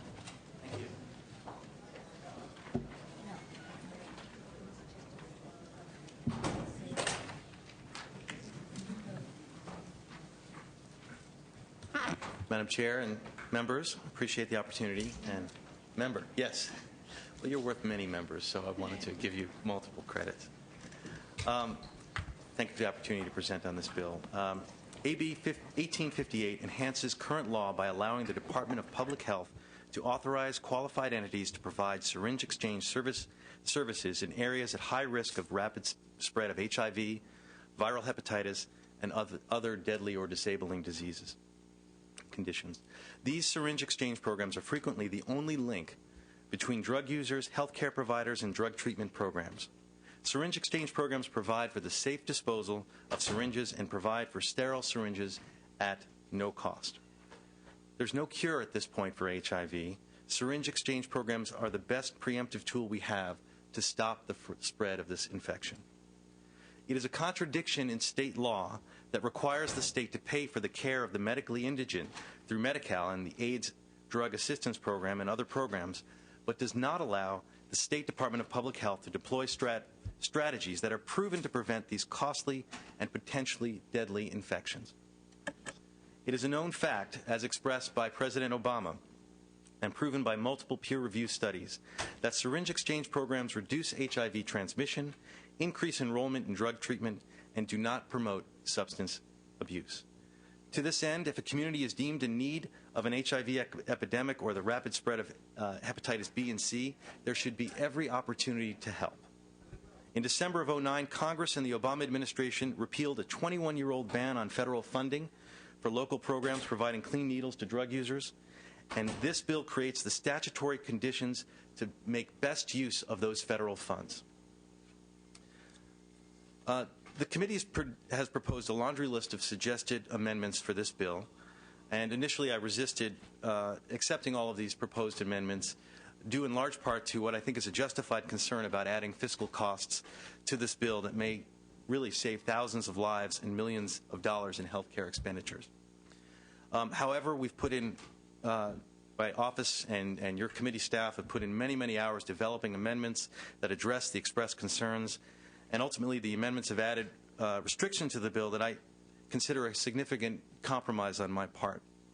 It's not always easy as the author to accept these amendments, and we've accepted all of them, although there's one amendment that is still troubling me, which I wanted to discuss with you and maybe come to a compromise here on. But first, just wanted to quickly go through the amendments that I am accepting and are including as part of this. You recommended limiting the types of entities that may apply to the department to run a syringe exchange program, and I agreed to that amendment and have shared the language with the committee staff to that end. You asked that the California Department of Public Health require certain high standards for applicants. These standards and the requirement that projects only be authorized in areas at high risk of rapid spread of HIV, viral hepatitis, and other deadly bloodborne diseases will greatly reduce the types of entities that may apply or be authorized. I did agree to these amendments and have shared the language with the committee staff as well. You also asked that we provide a process to collect public comment before the project is authorized. I have shared the language with the committee staff that does the following: that requires CDPH to inform the health officer of the local jurisdiction at least 45 days prior to the possible authorization of the program, that the applicant information be posted on the CDPH website to invite the public comment in advance of an authorization. This is the same standard for state agencies to propagate new statewide regulations, and we are putting this very high standard on the authorization of a single program. You also asked that we address a potential conflict with two other bills having to do with syringes and pharmacies, and that was easy. We've worked with the committee staff to resolve that one. The one that's giving me the trouble is the sunset provision. You've asked that we sunset this program, and I wanted to tell you why I'm concerned about that and maybe offer an alternative. In my view, sunsets are appropriate for new technologies or pilot programs, but these syringe exchange programs have operated in California and throughout the industrialized world for over 20 years. They're associated with significant reductions in HIV rates and have proven to have no downsides whatsoever, including in terms of increased drug use or crime issues. The bill only seeks to address a current contradiction in law.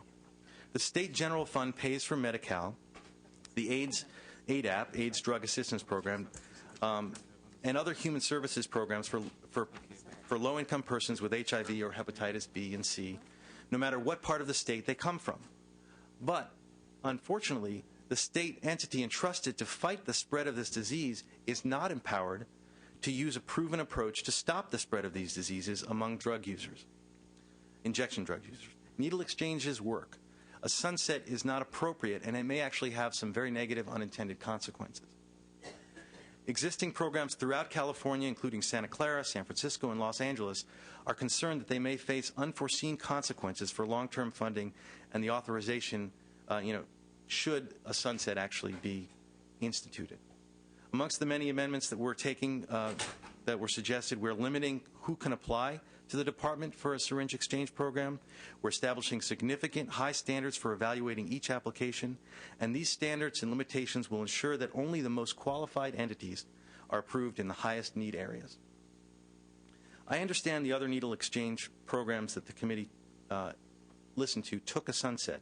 However, those were bills that were allowing syringe access to thousands of pharmacies statewide, which is a very different situation than what we have here.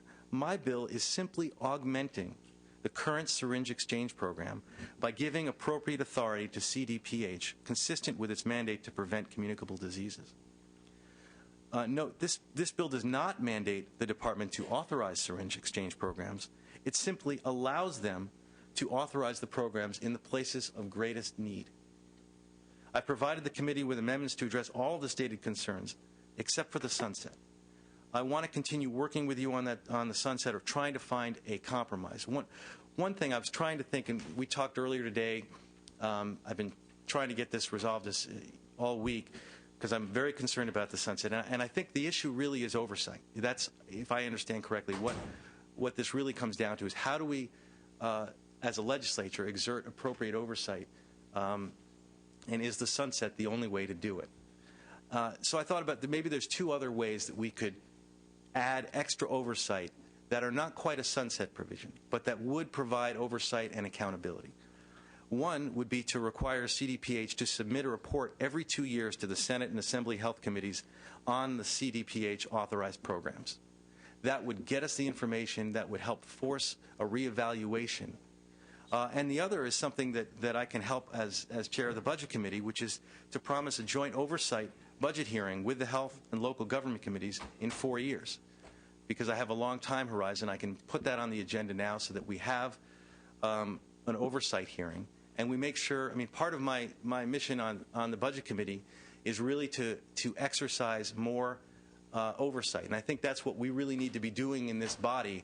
I think that's the appropriate way to get oversight, and the way that really we should be moving to is exercising the oversight authority that we have in this body. And I'm committed to doing that, and I'm willing to make, in general, but I'm also willing to commit in specific to making sure that we have this oversight hearing at an appropriate timeline through those committees. So, thank you for your comments. Okay. Was there anything else you wanted to say? Well, it's my hope that you might consider these two. I have some specific thoughts, but I'll wait till everyone has talked. So, two witnesses. Okay. I'm David Pating with the California Society of Addiction Medicine. I'll be very, very brief. I'd just like to give you a little scenario from a clinician's perspective of what this looks like. I recently treated a 58-year-old attorney who 15 years ago had a very brief run of IV heroin use, of which they then contracted hepatitis C from. For the next 10 years, he had intermittent episodes of just fatigue, and trouble working, ultimately failing interferon treatment, and then waiting for a liver transplant. On the flip side, in comparison to this, I'm also treating a young 20-year-old, a daughter of a physician colleague that was introduced to IV heroin by a boyfriend. And in the context of her being using IV heroin for the last 2 months, I'm thinking, is this going to be the outcome of her, namely that she'll eventually also need, will catch hepatitis C, need the interferon treatments, and also be a candidate for liver transplant. The evidence is that for every 6 months that somebody's using IV drugs, there's a 60% chance of getting hepatitis C. This young girl's already been using 2. I have 4 months to go before I feel like I'm going to just have to not give up hope, but to really worry that she's going to contract a disease that will go way, way beyond her initial exposure to use, and something that will be lasting lifelong. So the idea here of her being able to get clean needles reduces the risk, doesn't reassure me that she's going to do any better, but it does reduce the risk of long-term consequences, which, again, in California cost the state $2 billion to deal with hepatitis C and HIV from IV drug use alone. Thank you. Thank you. Laura Thomas, I'm the Deputy State Director for the Drug Policy Alliance, one of the co-sponsors of this bill, and I've also been a volunteer with the Syringe Exchange Program in San Francisco for over 13 years. Syringe exchange programs are highly effective at preventing transmission of HIV and hepatitis C. They increase referrals to substance abuse treatment. They do not increase drug use. They do not increase criminal activity. What they do increase is the appropriate disposal of syringes, keeping them out of our streets and communities. Congress has now lifted the outdated ban on the use of federal dollars, and federal HIV prevention funds are now available for funding this important service in California. California has the opportunity to act now to increase access to syringe exchange programs across the state, addressing the major geographic disparities in access to this effective and accepted public health intervention. Counties where syringe exchange programs are not authorized have at this point over 4,000 cases of HIV attributable to injection drug use, and we don't know how many cases of hepatitis C. Those cases alone incur costs of over $100 million per year for their medical care, costs which are borne at this point primarily by the state of California. The state pays for those medical costs, but is not currently allowed to pay to prevent those new diseases, or better yet, to allow communities to choose to pay to prevent those diseases. In these tight budget times, California should take every opportunity to prevent disease transmission and avoid new cases of expensive and chronic diseases. Authorizing syringe exchange programs are an easy and effective way to do that. We would like to see syringe exchange programs as an ongoing and effective public health intervention available to all residents of the state of California. Thank you. State their name and that their position. Glenn Backus for Drug Policy Alliance and for the California Hepatitis Alliance in support. Thank you. Tom Renfrey with the County Alcohol and Drug Program Administrators in support. Thank you. Randall Hager on behalf of the California Psychiatric Association in support. Thank you. Kathy Mossberg, San Francisco AIDS Foundation in support. Thank you. Anne Marie Benitez with Planned Parenthood Affiliates of California in support. Thank you. Teresa Starr, California Medical Association in support. Thank you. Opposition? Okay. Sarah Negrete McLeod, do you have any comments before I speak? Okay. Assembly member, in our rules, we have it that any amendments should come to us a minimum of 24 hours before committee so that staff has a chance to analyze it as well as the chair. I don't know what's going to happen to the bill. You may very well have the votes, but as I mentioned to you before, I would vote no. I'm supportive of the program, but this is a very different version of the program which really trumps local government. And what I suggested was a very generous 8-year sunset, and I know that you have taken some amendments, and I have taken many myself on this bill. So it's really up to you. As I said several times, both through my staff and myself, I will be voting no unless we have a sunset. I see your alternatives, and I will explain why I don't think they really work. First, promise a joint oversight budget hearing with health and local government in 4 years. Well, first of all, I'm not going to be here in 4 years. Second, you can hold the hearing, but that doesn't say that anything can change. Once a bill becomes law without a sunset, it is almost impossible to change it. The second point is requiring Department of Public Health to submit a report every 2 years to the Senate and Assembly health committees. Well, as one who has both, chaired this committee as well as having chaired Sub 3 Health and Human Services, it is very difficult getting any kind of report on time. I'm very, very supportive of the program. However, the bill trumps local authority by allowing DPH to establish a needle exchange program in areas where local governments have not authorized them. In fact, this may include areas where local jurisdictions have explicitly rejected needle exchange programs. I don't agree, respectfully, with the author that this is a continuation of business as usual with regard to needle exchange programs. I think this is very different because it creates a new separate authority to establish needle exchange programs outside of the existing process, which does require local authority. It's certainly up to you, and as I said, you very well may have the votes. And if that is what you would like to do, I encourage you to do it. I simply would have to vote no. So it is totally up to you. Okay. Well, I have great respect for the chair, and I appreciate the concerns that you've raised. And we've worked very well together in getting all these amendments. We obviously have a fundamental disagreement on the absolute necessity for a sunset, and I have these ideas where I think get us much closer to a sunset, to accountability, which I think is ultimately the real goal in this. And so I'd like to move forward with the vote, and if it doesn't work, then they would ask for reconsideration. And that would be just fine. But I appreciate that. So that's your close? My close is that I obviously am asking for your aye vote.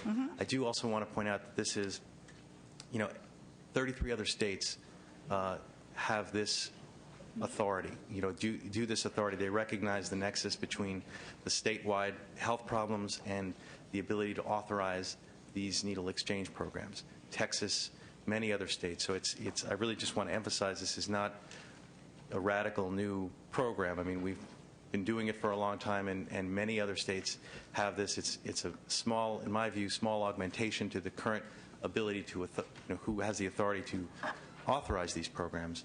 And with that, I would respectfully ask for your and the committee's aye vote. That would be fine. Call for the vote, please. Wait, do we have a motion? We need a motion. There is no motion. Moved by Senator Negretti McLeod. Senator Alquist? No. Alquist, no. Strickland? Onnested? Cedillo? Cox? Leno? Negretti McLeod? Negretti McLeod, aye. Pavley? Romero? It's 1-1. That vote has one in support, one in opposition. It is on call. You'll need 5 votes. Thank you, Madam Chair. Thank you very much. Okay. Is he here? We have Assembly Member Liu, file item 4, AB 1503.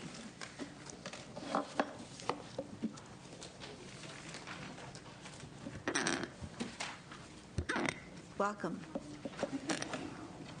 Thank you, Madam Chair and Senators. I'd like to begin by offering authors' amendments to address concerns raised by the emergency room physicians. These amendments have been negotiated between the sponsor, Health Access, and CalACEP, which had opposed previous versions of this measure. With these amendments, the ER doctors are neutral on the bill. That's important because this bill essentially applies to doctors, of which they represent about 80% of them. And let me first briefly describe what the bill does. As you know, existing California law requires hospitals to provide discounts to the uninsured and those with high medical costs and with incomes below 350% of federal poverty. AB 1503 extends these provisions to physicians providing care in emergency rooms. It would require physicians and surgeons who provide ER medical services in hospitals to implement a discount policy for qualified patients. It also requires these physicians and surgeons to provide written notices with information about the discount options to patients and places limits on physician or surgeon collection efforts. With respect to discount, under the amendments, the charge for qualifying patients would be limited to 50% of their sticker price a physician or surgeon would otherwise charge as determined by Fair Health, a database in the process of being established that will provide fair and independent research on rates paid to physicians. We have 8 million people in California with no health insurance today, and when they end up in the ER, California law requires the hospital to give the insured person a discount, but not the doctor. This bill is simply extending that concept, and I have witness here in support and respect the request, and I vote. Beth Capel on behalf of Health Access California, pleased to be here today as the sponsor of this measure. Members of this committee may remember that there was a long struggle to require that hospitals provide discounts to the uninsured. Pleased to say that's now existing law, and we work very cooperatively with the Hospital Association in implementing that. As we dealt with real people in the implementation of the existing laws applied to hospitals. The fact that physicians were not covered by the law seemed to us the next step. We have worked cooperatively with the emergency room physicians and with the California Medical Association to attempt to make this workable, because some of the provisions that made sense for a hospital didn't make sense for a doctor. For example, we couldn't quite figure out where we'd ask the emergency room doctor to put the notice on their chest, so we don't require a notice from the emergency room physician. Instead, we require them to put something on the bill they'll send the patient. So we've really tried to work out the differences. The big change from the bill that was here last year is the bill referred to the a price that was the higher of what Medi-Cal or Medicare would pay. These amendments remove that and instead say it will be, as the author said, 50% of the sticker price, the billed charge, as indicated by the new nonprofit Fair Health, which is a result of a settlement agreement between Ingenix and the Attorney General in New York. So we're pleased to be here in support. Thank you. Next. Madam Chair, members of the committee, good afternoon. My name is Ronald Coleman, here on behalf of ACE, the Alliance of Californians for Community Empowerment, here in support of AB 1503. First, we would like to applaud the effort of the author, who has set out to protect low-income families from increasing medical debt from bills from emergency room physicians. When this bill was introduced last year, we heard many member testimonials about folks who had received unreasonably huge bills after treatment from emergency room physicians, who, unlike hospitals, don't have to offer discount care to uninsured patients who are already burdened by mounting debts. Today, we support AB 1503 as amended because it will provide a mechanism to for ER physicians to offer discount care to patients under 350% of the federal poverty level. Preventing burdensome increasing costs and medical debt to low-income families here is key, and we believe that AB 1503 can do that, and we ask for your aye vote. Thank you. Others, please just state your name and your position. Elizabeth Landsberg with the Western Center on Law and Poverty. We've been involved in the discussions. We do have to remove our support with the amendments, but this is a critical issue, and thank you. Thank you. Randy Hicks with California Alliance of Retired Americans in strong support. Thank you. Opposition?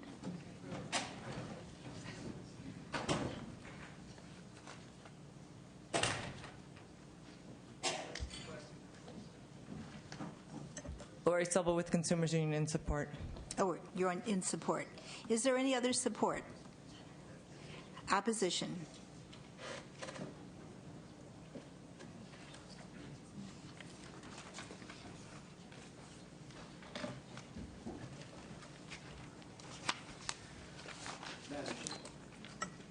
Madam Chair, members, Tim Madden, representing the California chapter of the American College of Emergency Physicians.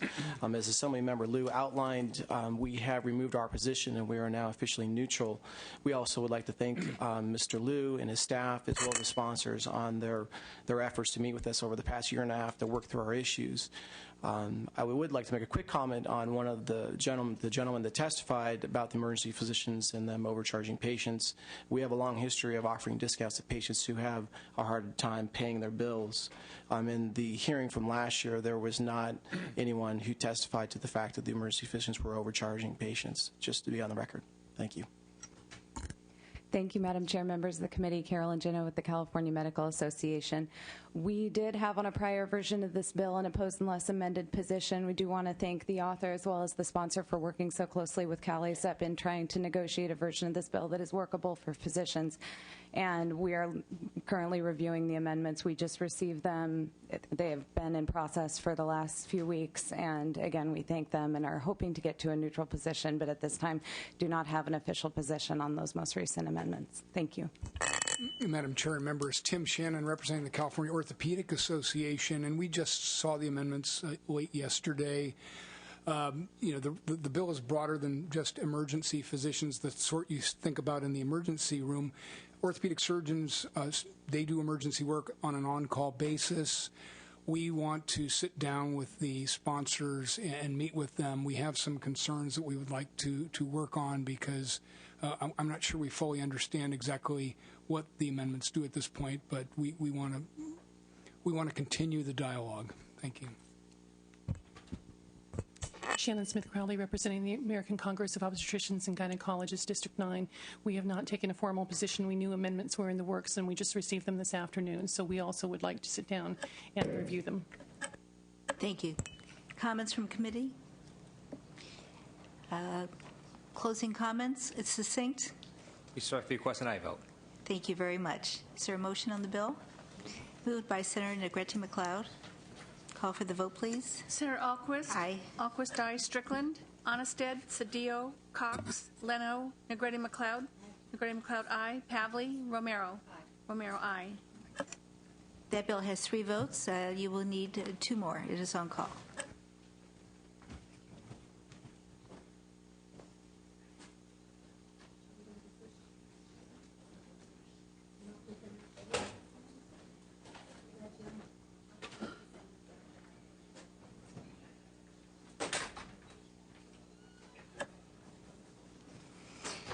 We have Assemblywoman Galgiani. File item 10, AB 1872. Thank you, Madam Chairman and members.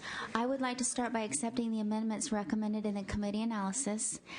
Children's hospitals provide vital services to the most vulnerable Californians whose needs in a time of economic crisis will only grow. A cut in provider reimbursement directly impacts access to care, as you well know. Historically, hospitals have been reimbursed for non-Medi-Cal CCS patients based on their interim rate or the Medi-Cal allowable cost-based rate, regardless of the hospital's contracting status with the California Medical Assistance Commission. After legal review of the statute governing CCS reimbursement, the Department of Health Care Services believed an inadvertent change required hospitals to be reimbursed at their negotiated CMAQ rate, and also the department was considering recouping payments from hospitals for an unknown prior period of time. I carried AB 2474. I might also mention there's no opposition on the bill. Okay. AB 1872 seeks to protect hospitals that provide care to CCS children by changing the January 2011 sunset to 2014. With me, I have Sharita Lane on behalf of the California Children's Hospitals and the sponsor of AB 1782, and Terry Gersh. To answer any technical questions, I respectfully ask for your aye vote. Thank you. Madam Chair, members, I'm Sharita Lane with the California Children's Hospital Association, and just 2 points. Treating these children who are have very serious injuries and illnesses, the costs are extensive because of the resources required to provide the care to them.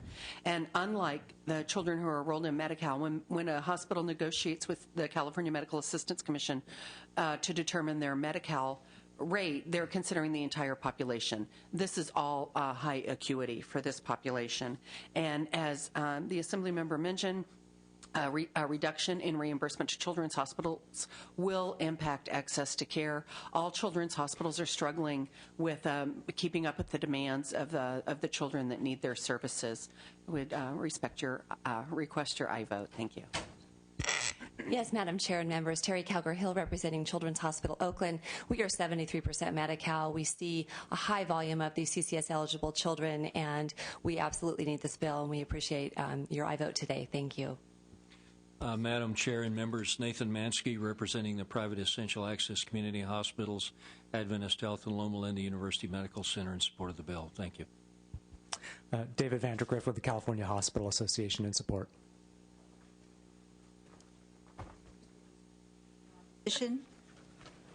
Comments from committee? Would you like to close? I ask for your aye vote. Thank you. Thank you. Is there a motion? Bill has been moved by Senator Romero. Call for the vote, please. Senator Alquist. Aye. Alquist, aye. Strickland. Onnested. Cedillo. Cox. Leno. Negrete-McLeod. Negrete-McLeod, aye. Pavley. Romero. Romero, aye.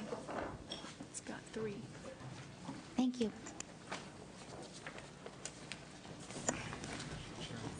Madam Chair, you have a bill? Yes, Madam Chair. This is SB 227, the high-risk pool for the hard-to-insure. As part of the federal health care reform, states have the option to participate in the federal high-risk pool or set up our own to serve the 10 to 20% of Californians with chronic conditions like diabetes, cancer, and heart disease, who are not able to purchase their own health care coverage. We and 28 other states are going to run our own program, which will be fully funded by the federal government. But in order to operate our own program, we need implementing language, which is what SB 227 and its companion measure, AB 1887, which we heard by Assemblymember Lyons. This is what they do. The advantage of doing our own program at no cost to the state is that the services will be closer to Californians and provided by vendors already serving the complex and diverse healthcare market in California. Thank you. Witnesses in support? Madam Chairman and members, I'm Leslie Cummings. I'm the Executive Director of the Managed Risk Medical Insurance Board, which under the double-joined authorizing statutes of SB 1887 and AB 1887 and SB 227 would provide the authorization for Mr. Mibb to run this program. I am here to speak in support of the bill on behalf of the administration and on behalf of the board, which feels very strongly that a state-administered program is much more in the interests of Californians because we can tailor it to the needs of Californians by having it administered here. The allocation that has been set aside for California for this federal high-risk pool is $761 million over the course of the 3 years that it would be operating. It would end, as all of these federal temporary high-risk pools would, December 31st, 2013, and people would then be transitioned into the market that will exist where they can get coverage without any restrictions. So we urge your support, and thank you. Thank you. Madam Chair, members of the committee, Casey Young with AARP. Our members are those who have particular difficulty finding insurance in the marketplace because they tend to have pre-existing conditions. We've worked very hard, both here in California and Washington, to provide options for them. We were really pleased to see this in the federal law. It is true the federal government will run this if the state chooses not to, but that's not a good idea for consumers, we believe. There's going to be a lot of confusion if you've got two agencies, one federal, one state, running similar programs with different eligibility requirements. A lot of people are going to fall through the cracks if that happens. The only way for consumers to solve this for consumers is to have the state run it so that they have one place to go that can be handed off to the right program through an agency that has run a high-risk program for a long time. The federal government has had 6 months to get this up going. I feel a lot more comfortable having the state do it. Thank you very much. Thank you. David Vandergriff with the California Hospital Association in support. Thank you. Manolo Platine, Blue Shield of California, in support. Alex Graves with the Alzheimer's Association in support. Randy Hicks with California Alliance for Retired Americans and Californians for Disability Rights in strong support. Thank you. Beth Capel with Health Access California in support. California Association of Health Plans, Charles Bakke, also in support. Lori Sobel with Consumers Union in support. Jason Gappert with the Association of California Life and Health Insurance Companies in support. Carolyn Gino with the California Medical Association in support. Liz Helms, California Chronic Care Coalition in strong support. So we did all sing Kumbaya. Okay. Madam Chair, questions from the members? Madam Chair, would you wish... Opposition? Opposition. Is there any opposition? No, they all came up in support. Right, well. You're right, Madam Chair. Okay. The bill has been moved. Did you wish to close? Ask for your support, please. Thank you. Would you please call the vote? Senator Alquist. Aye. Alquist, aye. Strickland. Onnested. Cedillo. Cox. Leno. Negrete-McLeod. Aye. Negrete-McLeod, aye. Pavley. Romero. Aye. Romero, aye. Scott. Thank you. And we have one bill by Senator Romero, Mr. Delatorre, and I will present the next three for Mr. Delatorre. Okay, go ahead.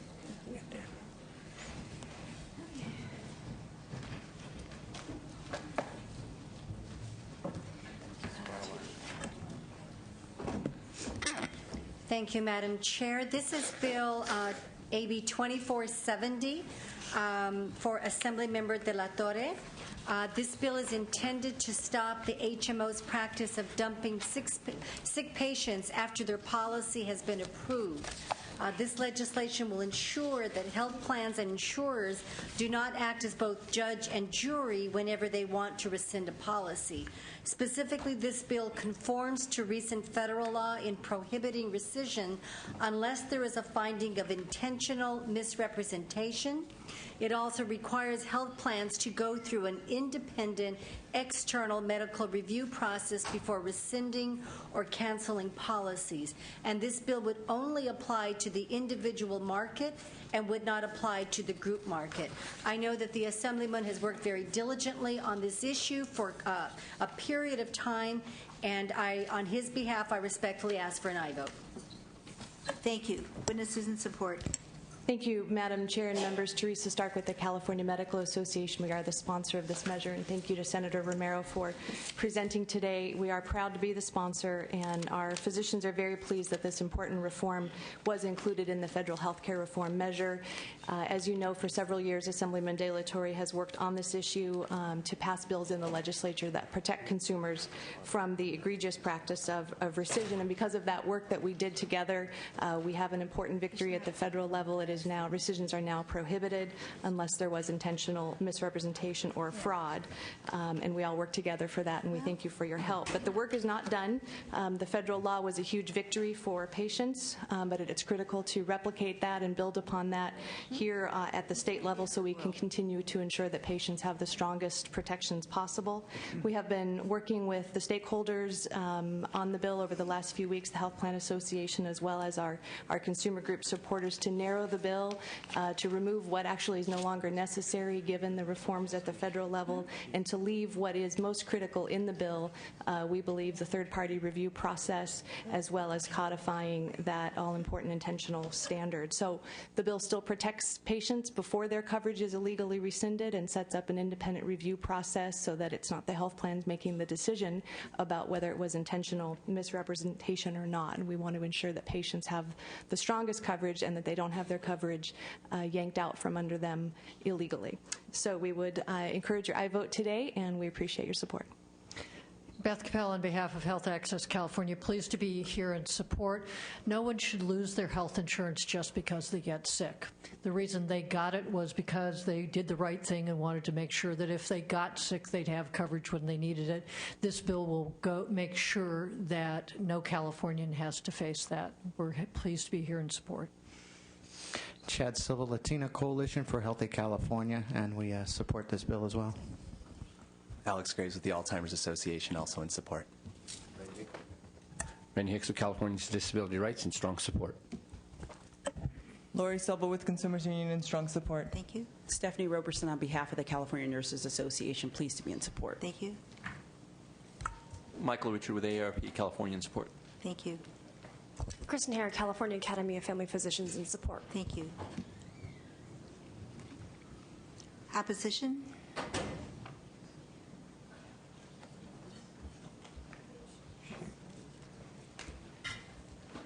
Sherry Lowenstein with the Department of Managed Health Care. We actually have an oppose unless amended position on this bill. We've provided the author and the sponsor with some amendments just recently, so they, as I understand, are still reviewing them. Primarily, our concern is we want to conform to the federal law. The bill is written right now, goes beyond the federal law, particularly in the area of third-party review. We think third-party review would be something that would be expensive to undertake for the department, given the fact that there will be guaranteed issue in 3 years. It doesn't seem that it would be cost-effective. In addition, consumers can already appeal to the Department of Managed Health Care, and the department's taken significant actions in the past 4 years that have almost completely obliterated rescission in the state of California from over 2,000 a year down to, in the last year and a half, a total of 9. So we feel that the actions that the department has taken, in addition to conforming to federal law, would be sufficient. Thank you. Thank you, Madam Chair. Charles Bakke with the California Association of Health Plans. We also